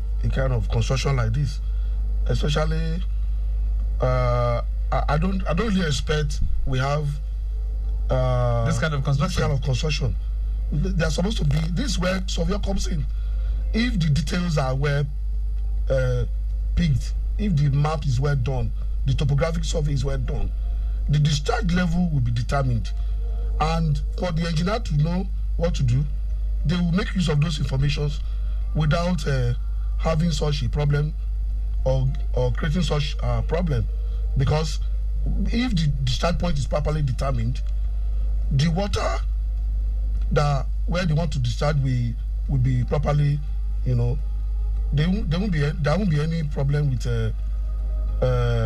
the height of the building lower than the road. All right, then Lagos Traffic Radio 96.1 FM. This morning we are looking at Lagos water channels, understanding the role of the right-of-way and setbacks in flood prevention. And my guest this morning, Surveyor Adams Olubenga Benjamin, who is a member of Nigerian Institution of Surveyors and also the APPSN National Publicity Secretary, Vice Chairman of the Lagos State branch as well. And I also have Surveyor Atiku Lukman, member Nigerian Institution of Surveyors. Getting back to the roads, we did tell you that most of those areas that we're covering still looking pretty cool. If you're coming into Lagos on the Lagos-Ibadan Expressway, it's a good drive this morning. Otedola connecting Secretariat, 7 up all the way towards Alakpere is good. But of course, approaching Alakpere, things begin to slow down a bit. Return journey, not bad at all. Ikorodu Road is also faring pretty well at this time. No major worries. And most of the areas where we've had breakdowns, they are being resolved at the moment. All right, then. So if you want to join the conversation, feel free to do so. And that's on 091-5387-7127. Okay, that's 091-5387-7127. All right, so we have Benjamin. I need you to, talk to us a bit about the enforcement now of the right-of-way. You've told us about some of the issues that relates to, this flooding and all of that. So those regulations that we have, and I'm looking at the challenges to even state it much better. So what are some of the challenges that people are facing, or perhaps government is facing, in enforcing the right-of-way and setback regulations in Lagos? No, I would not say government is facing any challenges in enforcing the right-of-way in Lagos. Reason being that if government actually wants to work and want to enforce, the policies are there, the penalties are there. Government will actually do it. But there needs to be synergy between all these agencies that give approvals for all these constructions. You'll be surprised. All these constructions that have been built, that have been demolished, they have approvals. It's just that you see somebody bringing a certain drawing to get approval. You will now have another set of drawing for construction. And those people that gives approval, it is their duty to monitor what is being done, so that whatever that is on ground that is approved, like I'm very sure there are some places in Lagos today, if you want to get approval, you want to do your title, you must get what we call drainage clearance. The Office of Drainage Services under the Ministry of Environment must give you drainage clearance that this place that you are going to, you want to build, you want to get approval for, they will give you that. You have the required setback from the existing water channel that is there. So if government actually want to do this enforcement, that shouldn't be a problem. But the problem is for us with our building in Lagos, number one, get the right professionals to handle your job for you. Okay. It goes beyond you having a cadastral survey of your property. Carry out the topographical survey and let the topographical survey be tied to the mean sea level. What I mean by mean sea level, don't allow a surveyor to say he wants to carry out topographical survey. He's now using a point on your site as a temporary benchmark. That temporary benchmark refers to your site. It stops at your site. Okay. Let the person carry the control from a non-government control that has the XYZ. This I'm saying goes beyond the reasoning of our listening public. Yeah, the understanding of the moment you tell your right that let it be tied to a government control that have the XYZ coordinates that will show the north, the east, and most of the height of that point. So you'll be able to determine what is the height of your compound as you relate to the mist level in anywhere in Lagos. All right, let's see if we can take some reactions that are coming in. 09153877127. The benchmark is the program, and this morning we're looking at water channels and how we can understand the right of way and setbacks in flood prevention. Talk to me. All right, this one says, good morning. What is the difference between the right of way and a setback when it comes to water channels? Emmanuel is sending that one in. Emmanuel, even though they've distinguished that, but I'll still allow them to talk on it. Another one here says, good morning. If someone already built on a setback unknowingly, what options do they have? Shegun from Arepo. So, Lukman, you want to respond to that one? Yes. Thank you. If someone has already built on a setback, it should get to the Lagos State Ministry of Environment for the training clearance. Okay. I'm very sure they will advise for that because it has already encroached on the right of way. It's an offense. It's an illegal building, illegal construction. Okay. It is against the law of Lagos State. So it should go to the ministry. It has to go to the Ministry of. Is that environment or physical planning? No, environment. Environment. Yeah, they are the one in charge of right of way and setback, especially when it comes to channel and drainages. All right. Yeah. So as my colleague rightly said the other time, so by the time you get there, you might probably ask for drainage clearance. Okay. If the case determined or really deserve to be treated that way, so they will give you direction of what to do. Exactly. All right. Okay, then so Shegun from Arekbu, I hope you got that. 08099120777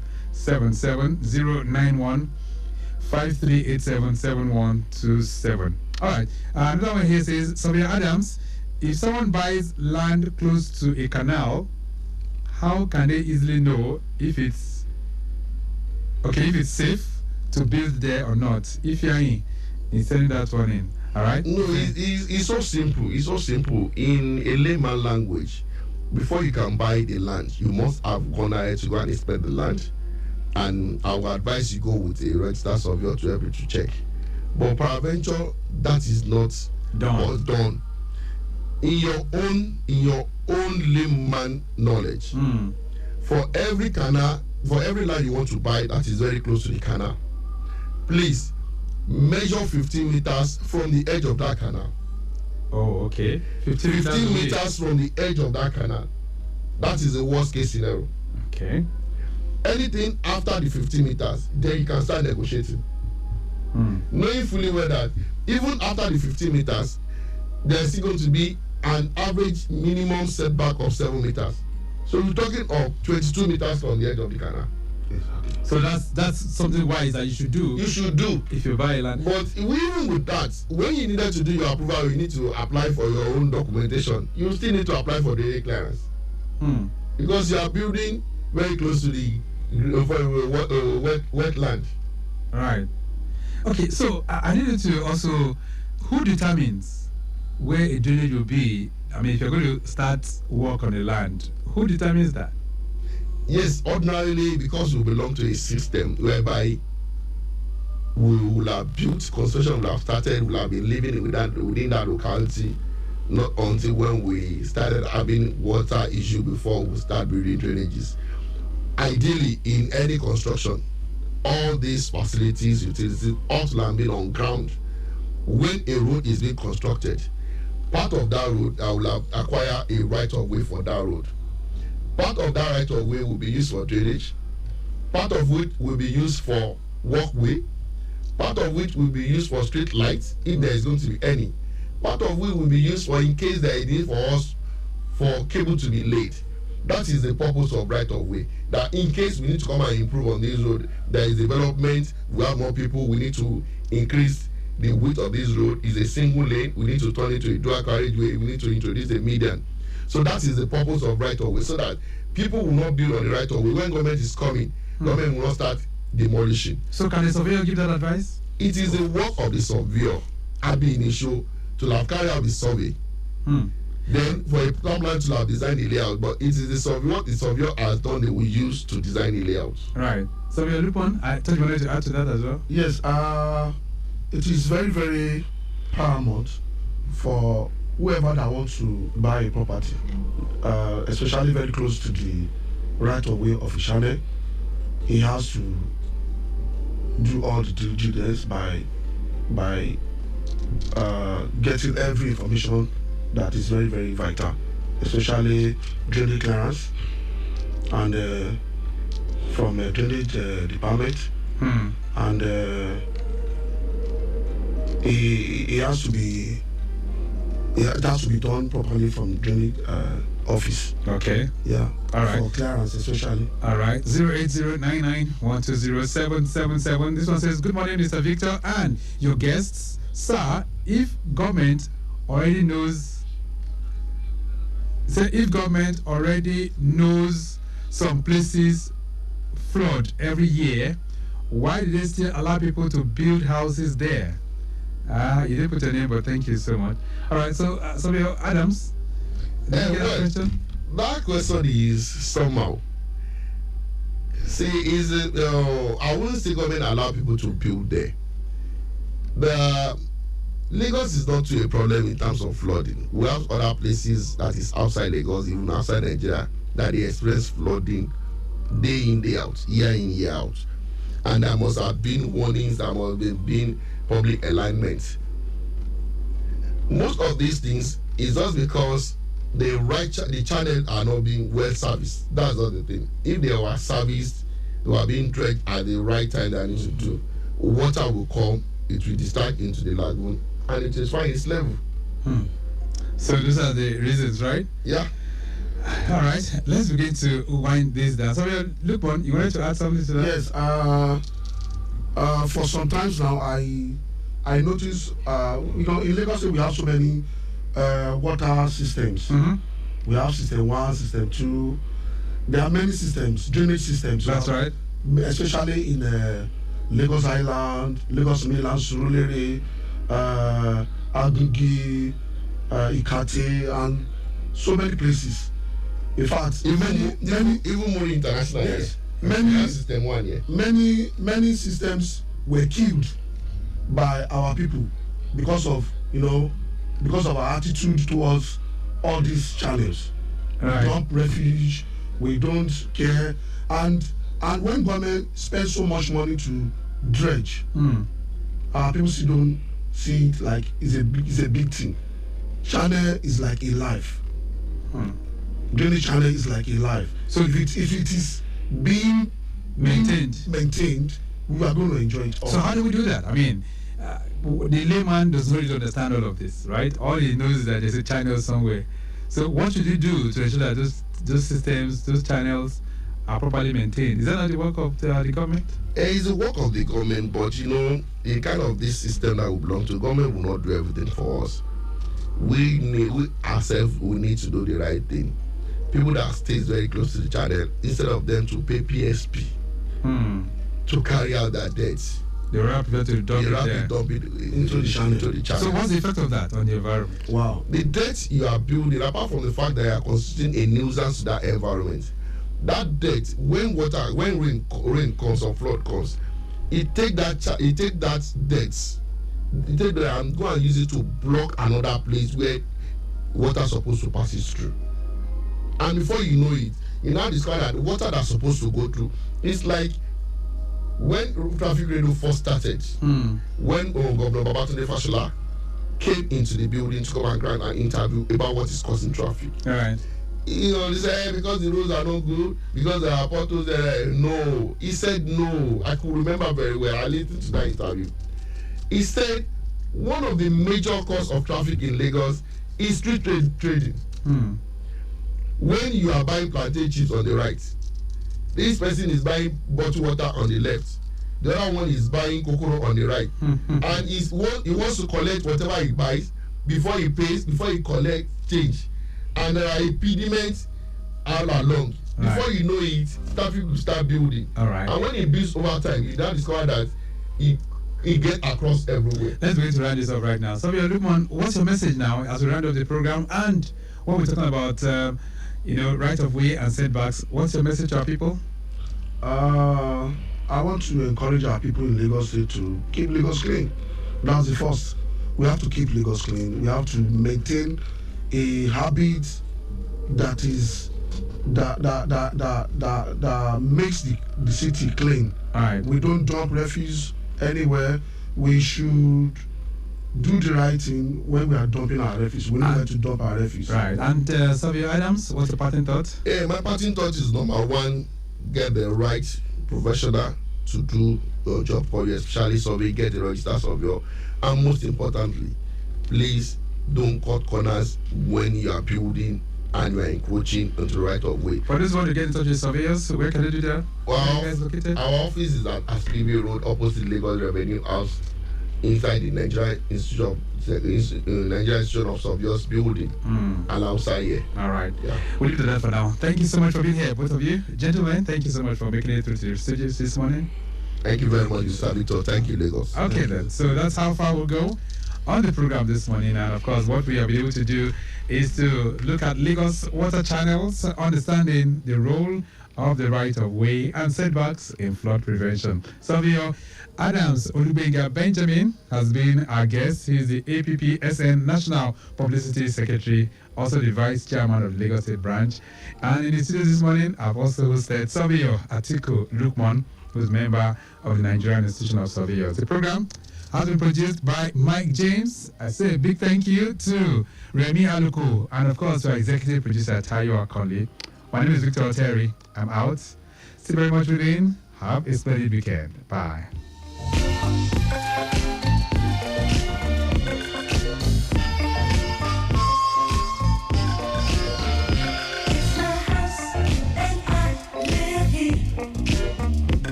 You're gonna get much more. There's my chair.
Radio 96.1 FM, moving Lagos forward.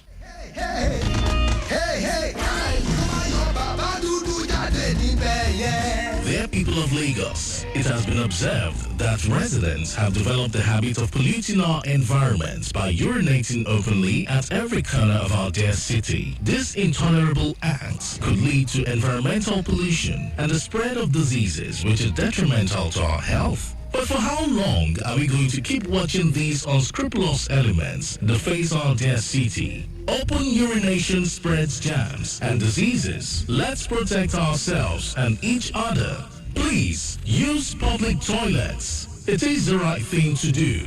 Say no to open urination. Keep our city clean. A clean Lagos is a proud Lagos. Remember, a healthy Lagos starts with you. This message is brought to you by Lagos Traffic Radio 96.1 FM. Say you want this for dear. You know this free. You know this thing. They call them. Hello, my people. How una dey today? My name na Jennifer Eliogo. I be actress, I be producer, and I dey sing too. E get one message when I say make I give us today. The thing dey bother me for my mind well. You see, when you dey drive for road or dem carry you inside motor, make you no dey throw away dirty outside for ground. E no good. Na those dirty wey we dey throw away from our window for street, na im dey enter for gutter, na im dey enter canal, dey block everywhere. So when rain fall, flood go full everywhere. Once every place dey flooded, traffic go dey. And when traffic dey, you no go fit go where you dey go, I no go fit go where I dey go. I say make I tell us today say e no good. Make we stop am. Make we keep our streets clean. This na message from Lagos Traffic Radio 96.1 FM. Make we move Lagos forward.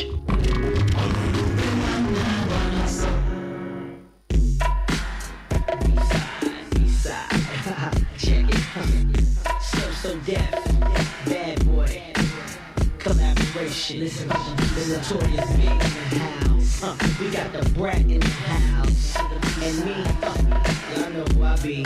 Check it. I got beats and beats that you love to rock to. Funk for your trunk is what I provide you. So slide through your hood with me in your deck is your correct way to get your groove on. And I paid the cost to be the boss as a kid. Now I be the one that you can't mess with. They thought luck did it, but it didn't, cause I'm back again, back with the big and my newfound friend. Sliding in from the front, never way behind. You're trying to figure how I came with the style of mine. Remain in your seats as I release the clip into your hip. Brand big and small. Oh shit, on top of all that, I'm so remarkable. Flow, making competition know it. Ain't an MC coming close to D. Notorious B.I.G. Baby, baby.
your walking stick now. Vilicin balm, rub am for cold, catarrh, aches and pains. Vilicin balm na daily need industries dey make am. If you no better after 3 days, abeg go see your doctor o.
That's why we are your team radio on 96.1 Lagos Traffic Radio 96.1 FM.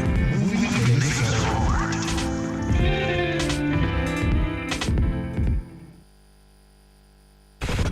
In a city that never sleeps and traffic that never suffers. We at Lagos Traffic Radio are always on time with traffic updates as you navigate through the smart city of Lagos. Lagos Traffic Radio 96.1 FM, moving Lagos forward.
yes, no other person nor other station does it better when it comes to traffic information and information that will serve you 1,000 miles ahead of the information race. We are Lagos Traffic Radio 96.1 FM. Beautiful Friday morning.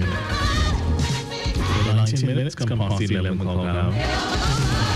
Yes, we should be talking automobile, but hey, owing to the holidays, we won't be able to get to any of the experts. But hopefully on come Monday, yes, we'll have great conversations during the 11 o'clock hour on automatics. With the road still looking very cool and calm, keep it within the required speed limit and drive cautiously.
Such a rush, gravely your tender touch, magic moment.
they feel.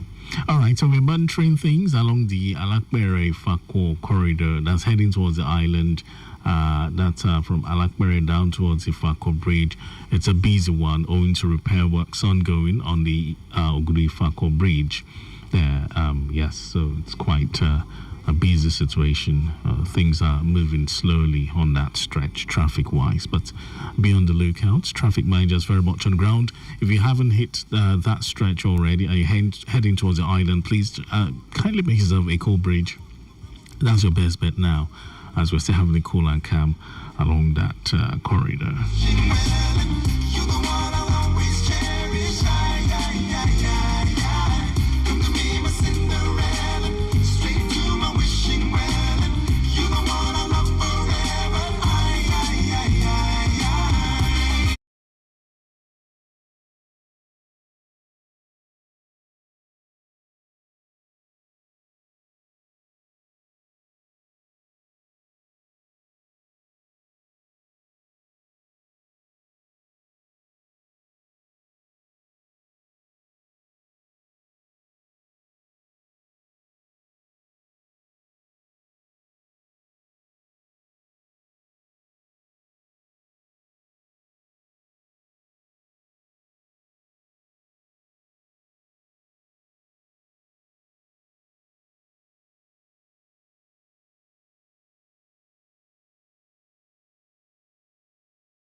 And here is the news afternoon. First, the highlights.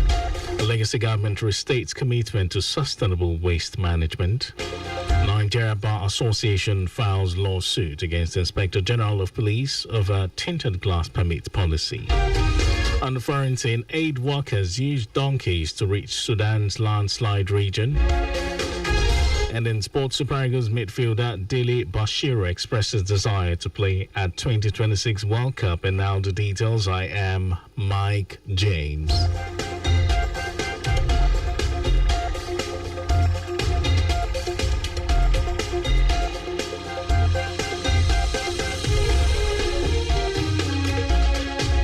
The Legacy government has restated its commitment to advancing sustainable waste management through technology, recycling, and public education. Managing Director, Chief Executive Officer, Lagos Waste Management Authority, Muyiwa Gbadigeshi, stated this at the annual lecture and awards of the Property and Environment Writers Association of Nigeria, P1, in Lagos.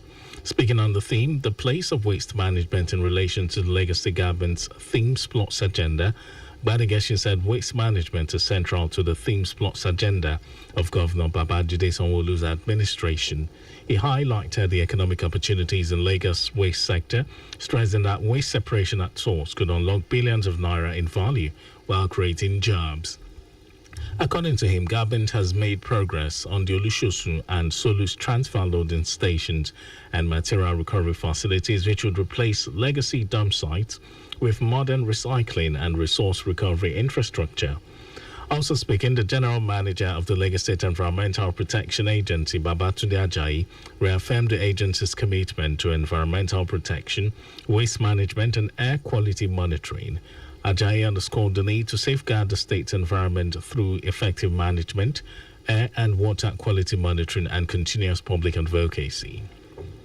Earlier, chairman of the occasion, former Lagos State Commissioner for Fiscal Planning and Urban Development, Toyin Ayinde, stressed that waste management must begin with information and a change in mindset. To tackle the menace of man-made problems along its coastline, a Lagos State government is set to hold first ever Lagos Waterfront Summit with over 500 global experts expected to be in attendance. While briefing journalists ahead the event at Alausa Ikeja, Commissioner for Waterfront Infrastructure Development, Dayo Bush Alebioshu, said the move will protect the coastline and raise its standard to be able to compete favorably in line with international best practices. Bush Alebioshu described the summit as a groundbreaking event poised to redefine the future of urban waterfronts globally and mark a pivotal moment in the evolution of waterfront development, offering unparalleled opportunities for collaboration, innovation, and sustainable growth. What's happening to the lagoon is different from what's happening on the Atlantic coastline. However, when you take a look at it, our existence as a people depends on the lagoon. Without the lagoon, we can't be sat here today in this building in the press center. We're dealing with all sorts of things. But what do you do when it's an act of God? You can only pray. But when it's an act of man, then it means you don't pray to man, you talk to man, you need to speak with each other. How does it concern us? It concerns everybody. Bush Alebioshu said key highlights of the summit include global perspective on best practices in waterfront development, showcasing successful projects and innovative strategies, sustainable development focusing on practices that ensure waterfront projects contribute positively to both the economy and the environment, technological innovations and smart infrastructure solutions. The event, which will hold on Thursday, 11th September, is with the theme, The Lagos Experience. Inspector General of Police Kayode Egbetokun has unveiled Gateway Shield, a digital safety and intelligence platform designed to give Ogun State residents swift and direct access to police services, especially in emergencies where reaching a station may be difficult. Speaking at the launch, Egbetokun described the platform as a practical expression of the police's resolve to make security accessible, responsive, and people-centered. He stressed that it is more than just an app, but a lifeline that leverages smart technology to bridge the gap between citizens and the police.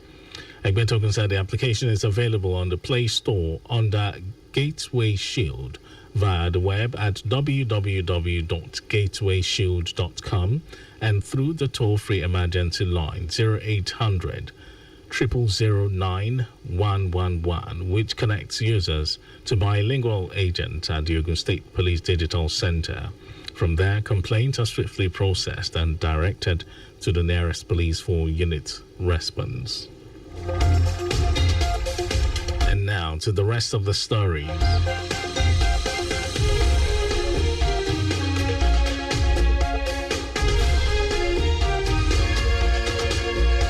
The Nigerian Bar Association (NBA) has filed a federal high court suit challenging the Inspector General of Police's tinted glass permit policy, saying the directive is unlawful and infringes fundamental rights. NBA, at its pre-conference National Executive Council meeting in Enugu, condemned and resolved to challenge the policy introduced by Kaide Gbeto's fees are being paid into a private account, raising transparency and accountability concerns.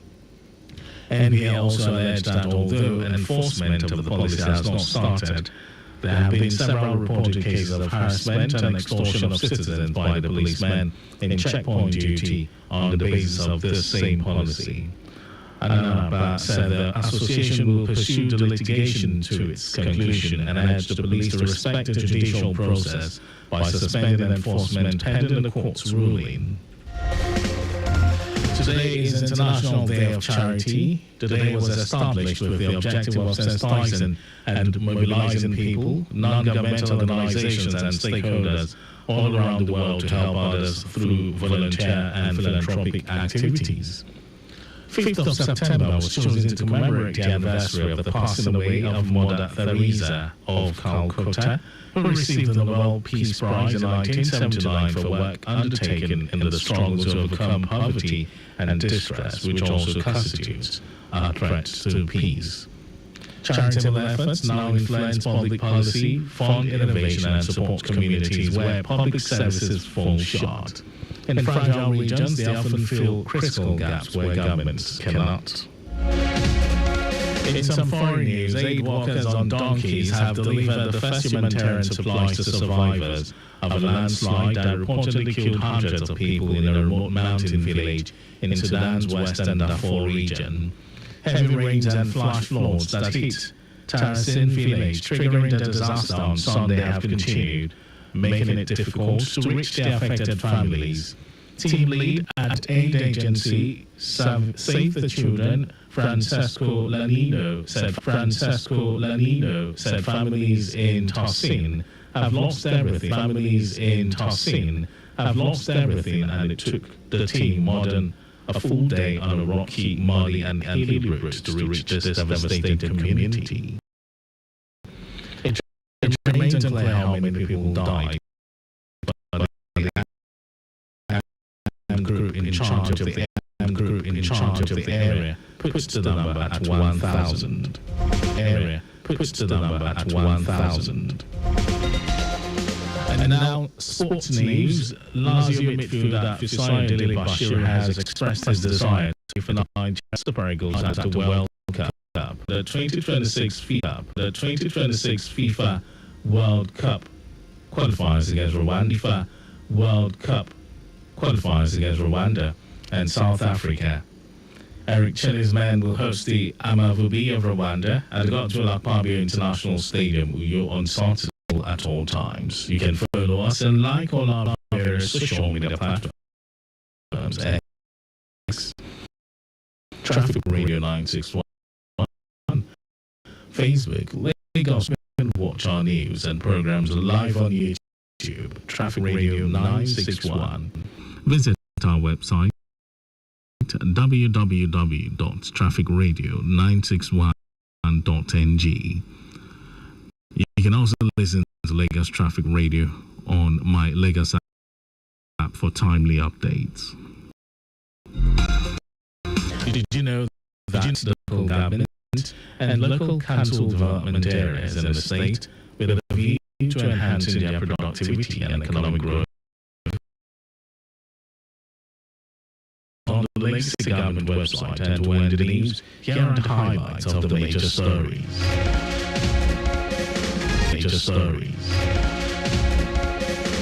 The Legacy government has restated its commitment to advancing sustainable waste management through technology, recycling, and public education. The Nigerian Bar Association (NBA) has filed a federal high court suit challenging the Inspector General of Police's tainted class permit policy, saying that the directive is unlawful and infringes fundamental rights. We also told you that aid workers on donkeys have delivered first humanitarian supplies to survive hundreds of people in a remote mountain village in Sudan's western Darfur region. In sports, Lazio midfielder Fisayo Dele Bashir has expressed his desire to play for Nigeria Super Eagles at the World Cup, and for contact with the newsroom, send a message to info@trafficradio961.ng. That ends the news broadcast compiled by Adewale Boroku. Thank you for listening, Lagos. My name is Mike James. Good afternoon.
Radio 96.1 FM, moving Lagos forward. I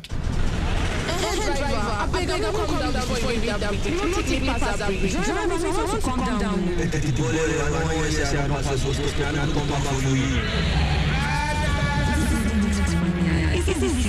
Sylvia.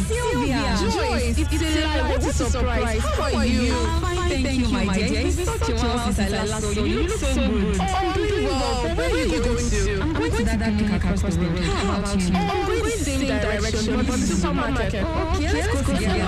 I'm going to cross the road. Cross which road? It's a busy road, Sylvia. No, I normally use the pedestrian bridge now. You have time. I normally cross the road. I don't have time for pedestrian bridge.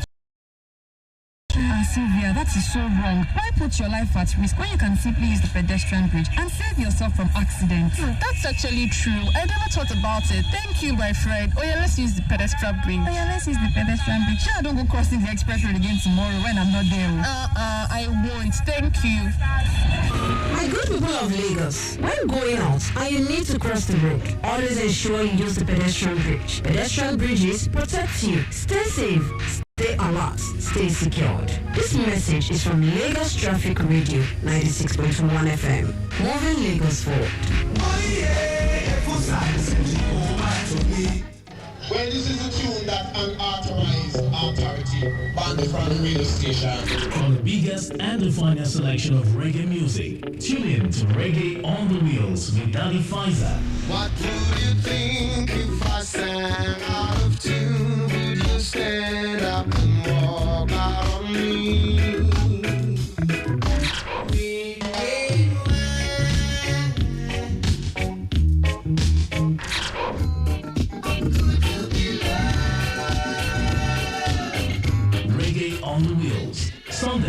7 p.m. till 9 on Lagos Traffic Radio 96.1 FM. I know them can't ban it right here.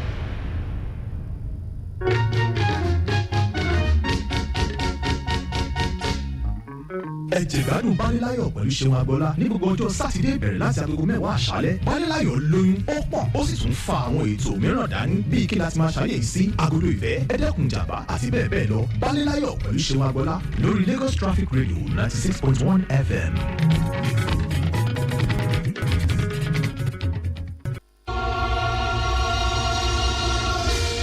As an oil-producing and exporting country, Nigeria is foreign goods owing to its population. In this regard, the maritime industry. Lagos Traffic Radio 96.1 FM, a program designed to showcase the opportunities and challenges in the Nigerian maritime sector. Why don't you join AM Maritime Today is brought to you by the Nigerian Shippers Council. Lagos people, make una hear. Wetin dey shele for we city no good at all. Some people dem dey pollute the environment with we and in second wey dem suppose to do for na train come dey do for every corner inside we city. Hell, this yamayama behavior fit cause environmental pollution and spread diseases wey no make sense for we health na. How long we wan dey tolerate this kind dirty levels wey dey follow dirty we environment join?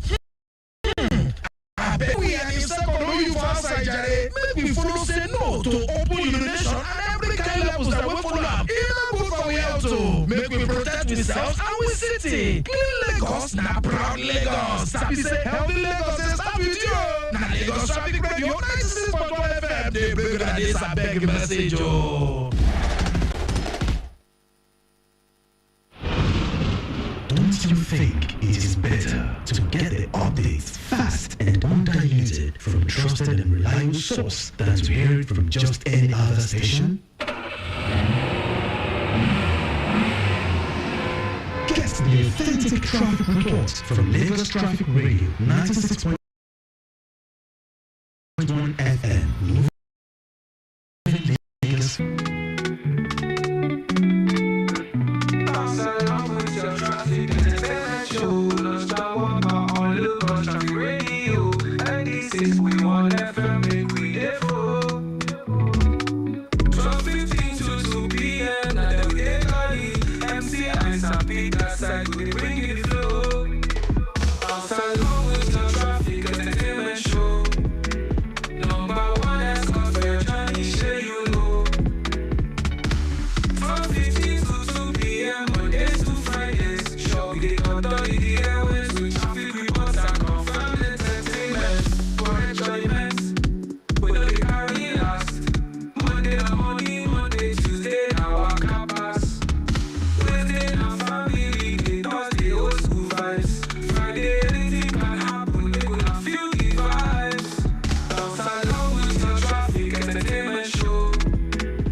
the job different. Person when be banker, if they do 8 to 4, 8 to 6.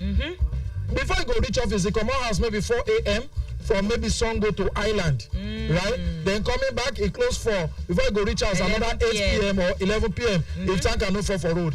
And then, how many hours you want to sleep? You don't enter again. But when you get public holidays, especially for those who don't relocate, so to speak, where don't they stay Island, then at the time, you know, on a Thursday, especially when public holiday come on, make it sweeter. So this one not be thank God it's Friday, is thanking God or praying the Lord is Friday. So that back to back something. So yesterday the weekend all starts already, and everybody go to groove, you know. All right, that one from Joel. The last time we heard from Joel and Madi. It been for March where it also after show some people be wounded for leg. I know I be follow and talk after them, but hey, waiting they saw brotherly. In case they listen, make we know how far so far. In fact, you're supposed to take and sing. Make we know say you know like say they won't enjoy you, but God got you. And portable. Now portable they do that one now. The last song will be dropped. This one like say that 3 years ago, 2 years ago.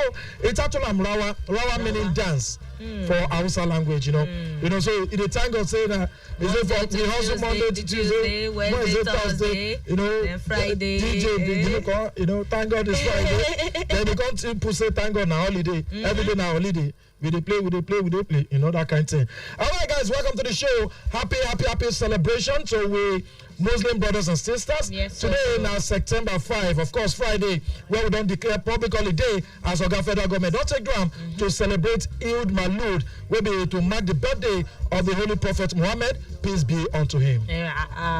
Amen. I want to talk what they talk about the thing is once I talk peace be unto him, now the same okay, thing. You don't talk okay. Amen. The same thing, Amen. Peace be unto all of us. Yes, so this will take welcome everybody. Today, TJF edition of Funky Freaky Freestyle Friday, lunchtime Waka Lagos Traffic Radio 96.1 FM, your number one traffic tainment show on radio and the only radio. Where we say another one is a counterfeit.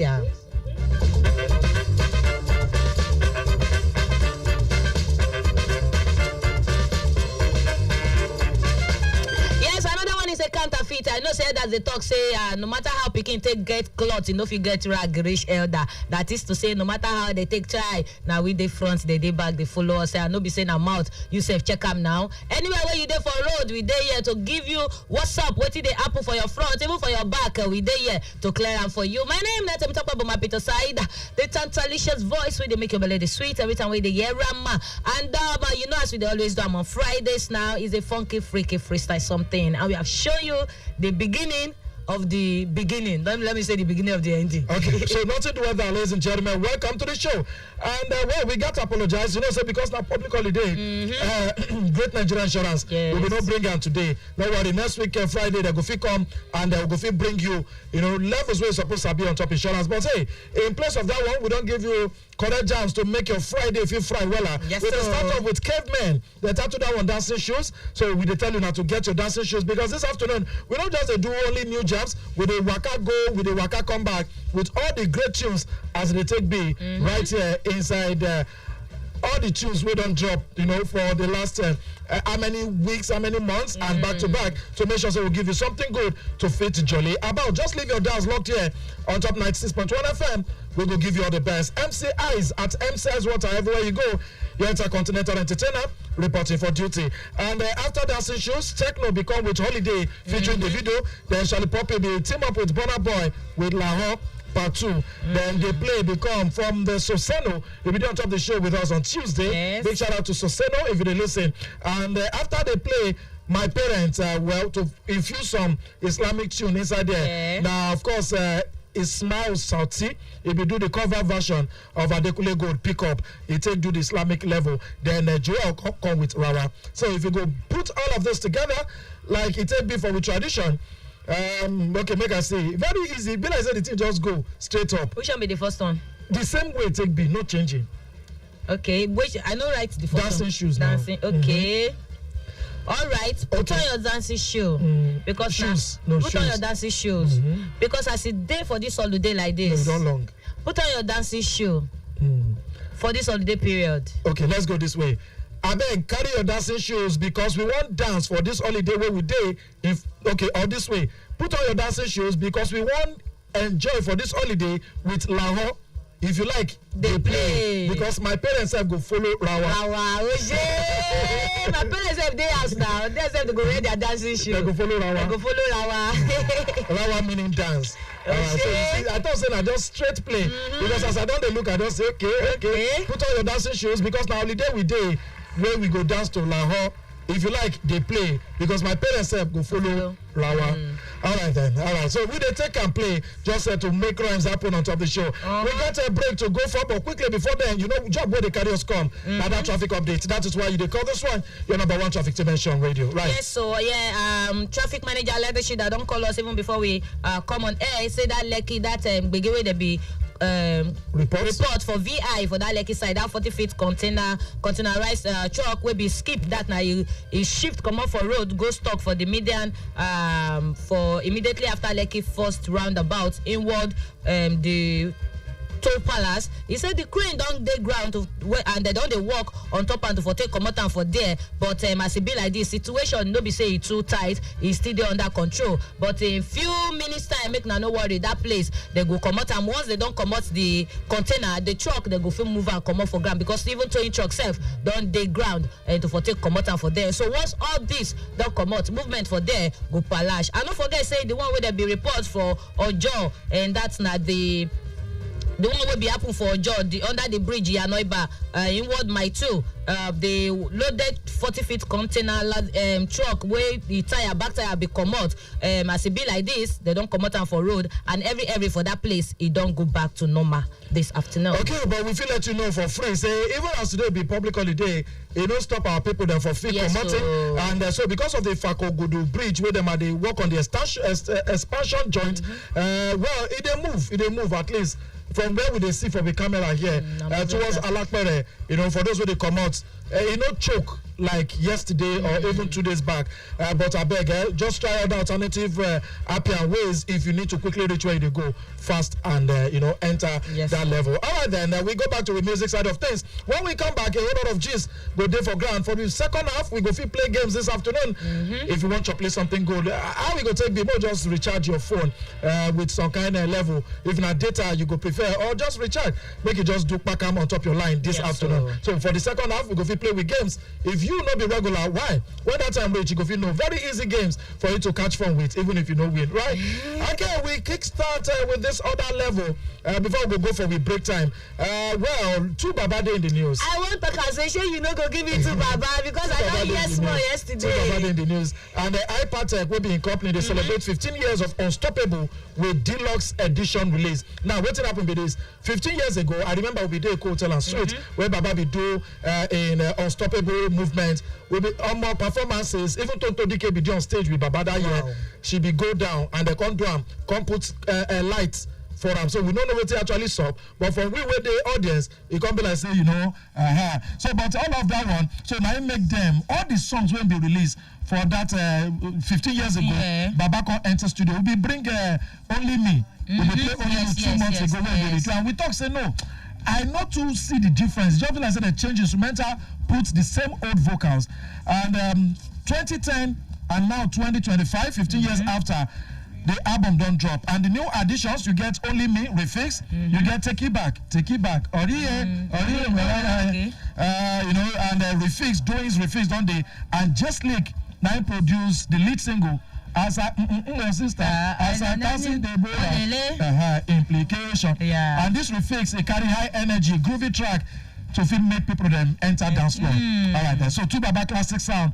Ingo complete 50 years this year. Now September we done already. So Ingo do something. 50 year old man. So with a total of 17 tracks, Unstoppable, the deluxe edition, a past reissue. Even though the old song they compose. And I love this implication it makes because 2 Baba new voice. I still say now only me like that. So unlike so people say they don't listen, right?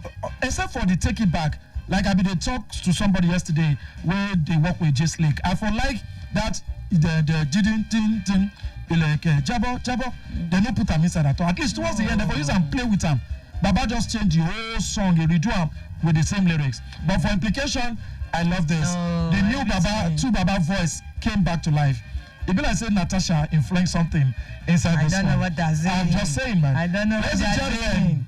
To Unstoppable Deluxe Edition, listen to the new implication, the refix. What do you think about them? Just slicky. Let's go.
yín abẹ́yìn wá ọ̀nà àti dúpẹ́ lọ́wọ́ àwọn aláṣẹ ìjọba àbílẹ̀ yín fún iṣẹ́ ribiribi tí wọ́n ṣe lórí bí ìdàgbàsókè ṣe ń dé bá ìjọba àbílẹ̀ yín ẹ má làágùn jìnnà orí ètò oníjọba ìbílẹ̀ Èkó tí yóò máa wáyé lórí ìkànnì Lagos Traffic Radio 96.1 FM ní gbogbo ọjọ́ ìṣẹ́gun tí ń ṣọjọ́ Tuesday àti ọjọ́ ọjọ́bọ̀ tí ń ṣọjọ́ Thursday ní àǹfààní àti máa bá àwọn aláṣẹ ìjọba àbílẹ̀ yín sọ̀rọ̀ yóò ti máa ṣí sílẹ̀ ní dédé aago 3 kọjá ìṣẹ́jú 15 sí aago 4 ọ̀sán lọ́sẹ̀ọ̀sẹ̀ bákan náà ni àǹfààní tún ṣí sílẹ̀ fún gbogbo èèyàn nílé iṣẹ́ ńláńlá àti èèyàn nílé iṣẹ́ kéréjì láti wá fọwọ́sowọ́pọ̀ pẹ̀lú àwọn ìjọba àbílẹ̀ yìí ká lè jìjọ mú ìdàgbàsókè bá ìpínlẹ̀ Èkó lápapọ̀ ẹ má sọ pé ẹ gbọ́ o.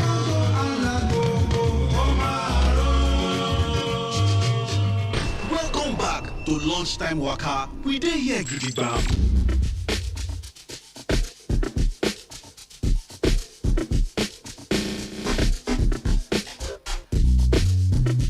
Yeah. Good boy. It's gonna me take it easy. Catch some cruise my G's. You spoke on for days. Come on for the body, no they breathe. Put on your shoe, make it stand at this. All your sorrow, make it dance them free. If you know be la la la la la, if you know be la la, keep them push. Oh my God, ijogo,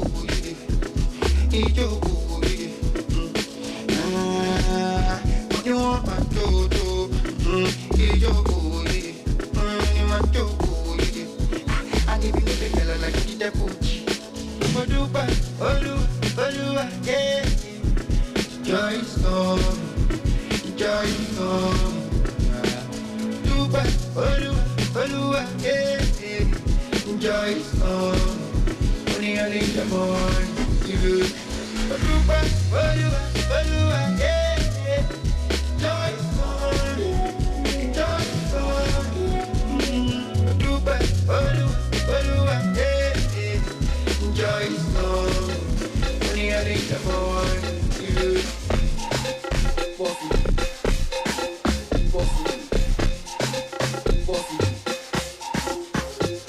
$10 million is possible.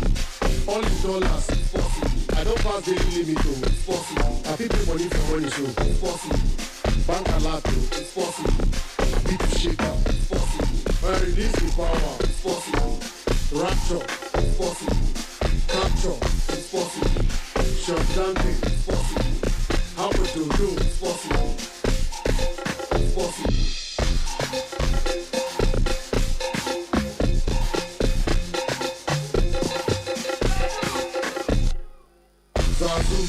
Portable, DJ Neptune, turntable, and the never people, and then they come cable. Politician on Muhammadu Bakasi Ashigamusu, argument on the Apia Shigamusu.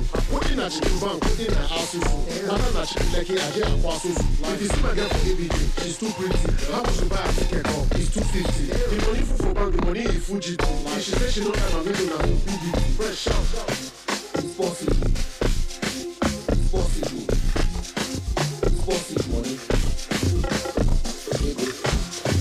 It's possible. I don't pass the limit, so it's possible. I people money for money, so it's possible. Open the fire, play the game to let them know. No finish you, no finish you. Man, no fit tire, every day I'm on the road. No limit you, no limit you.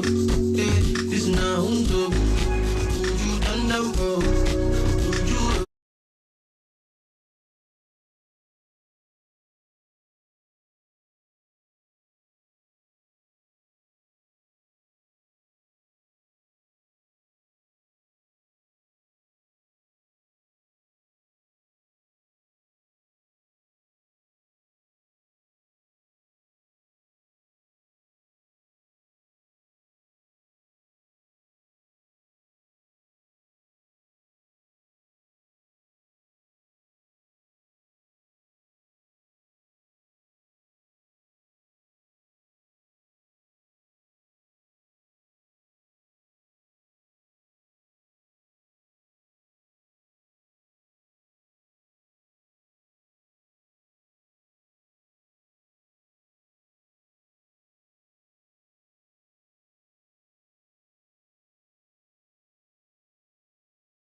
still enter with Pidgin newsroom. Also enjoy the tunes coming your way. Joy is coming, Fido, then Shandante and Magneto. It's possible. Crayon become with Ijo Balaba, sorry, Labalaba. Then of course Bigiano, Ayo remix.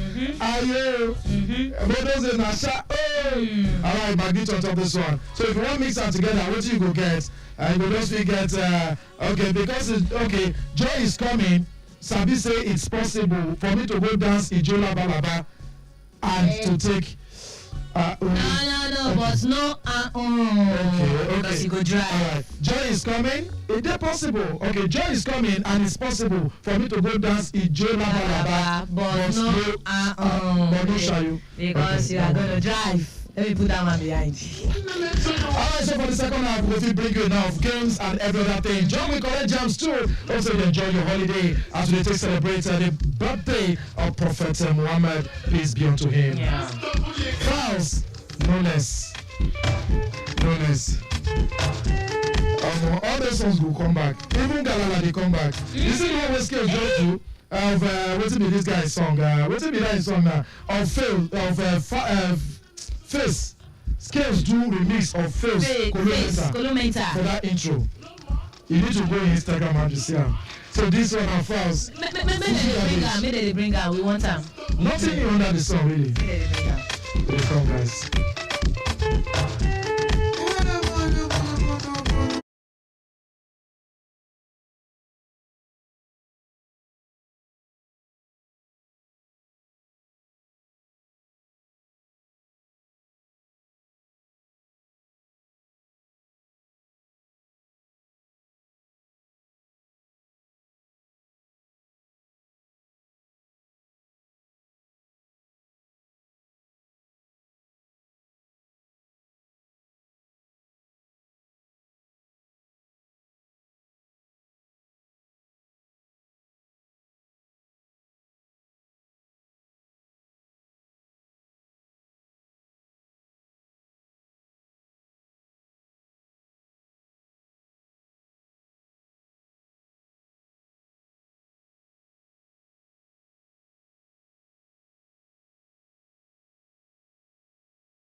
For the month of September 2025, Micah and Rocha, Direct News Center on radio.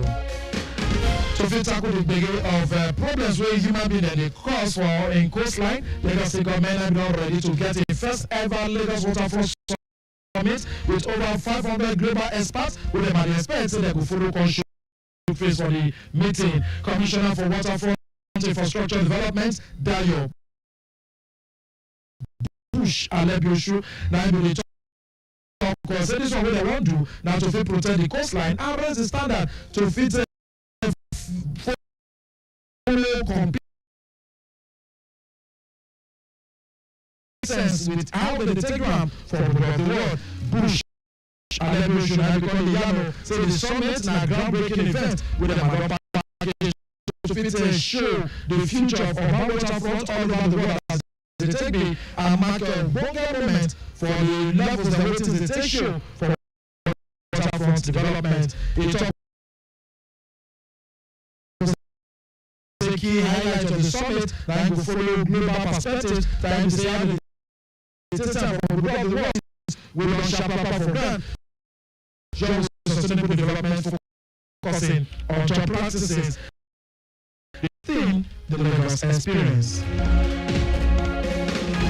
From the Water Coastline Side Officer, Lagos Waste Management Authority, Muyiwa Gbadigbeshe. And they had this one for the yearly lecture and awards of the Property and Environment Writers Association of Nigeria, P1 for Inside Lagos.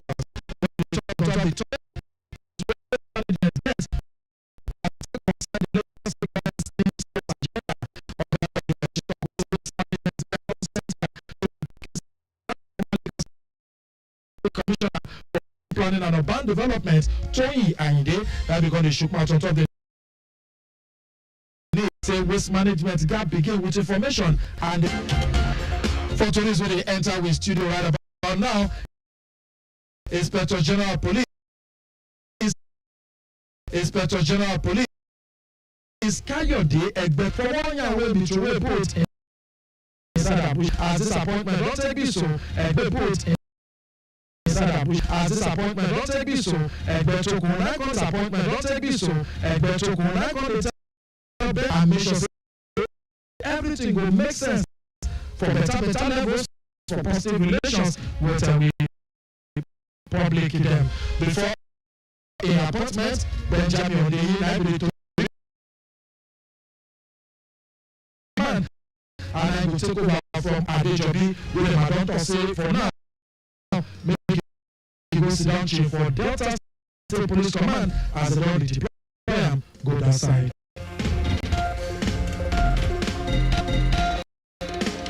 Over 145 people that will get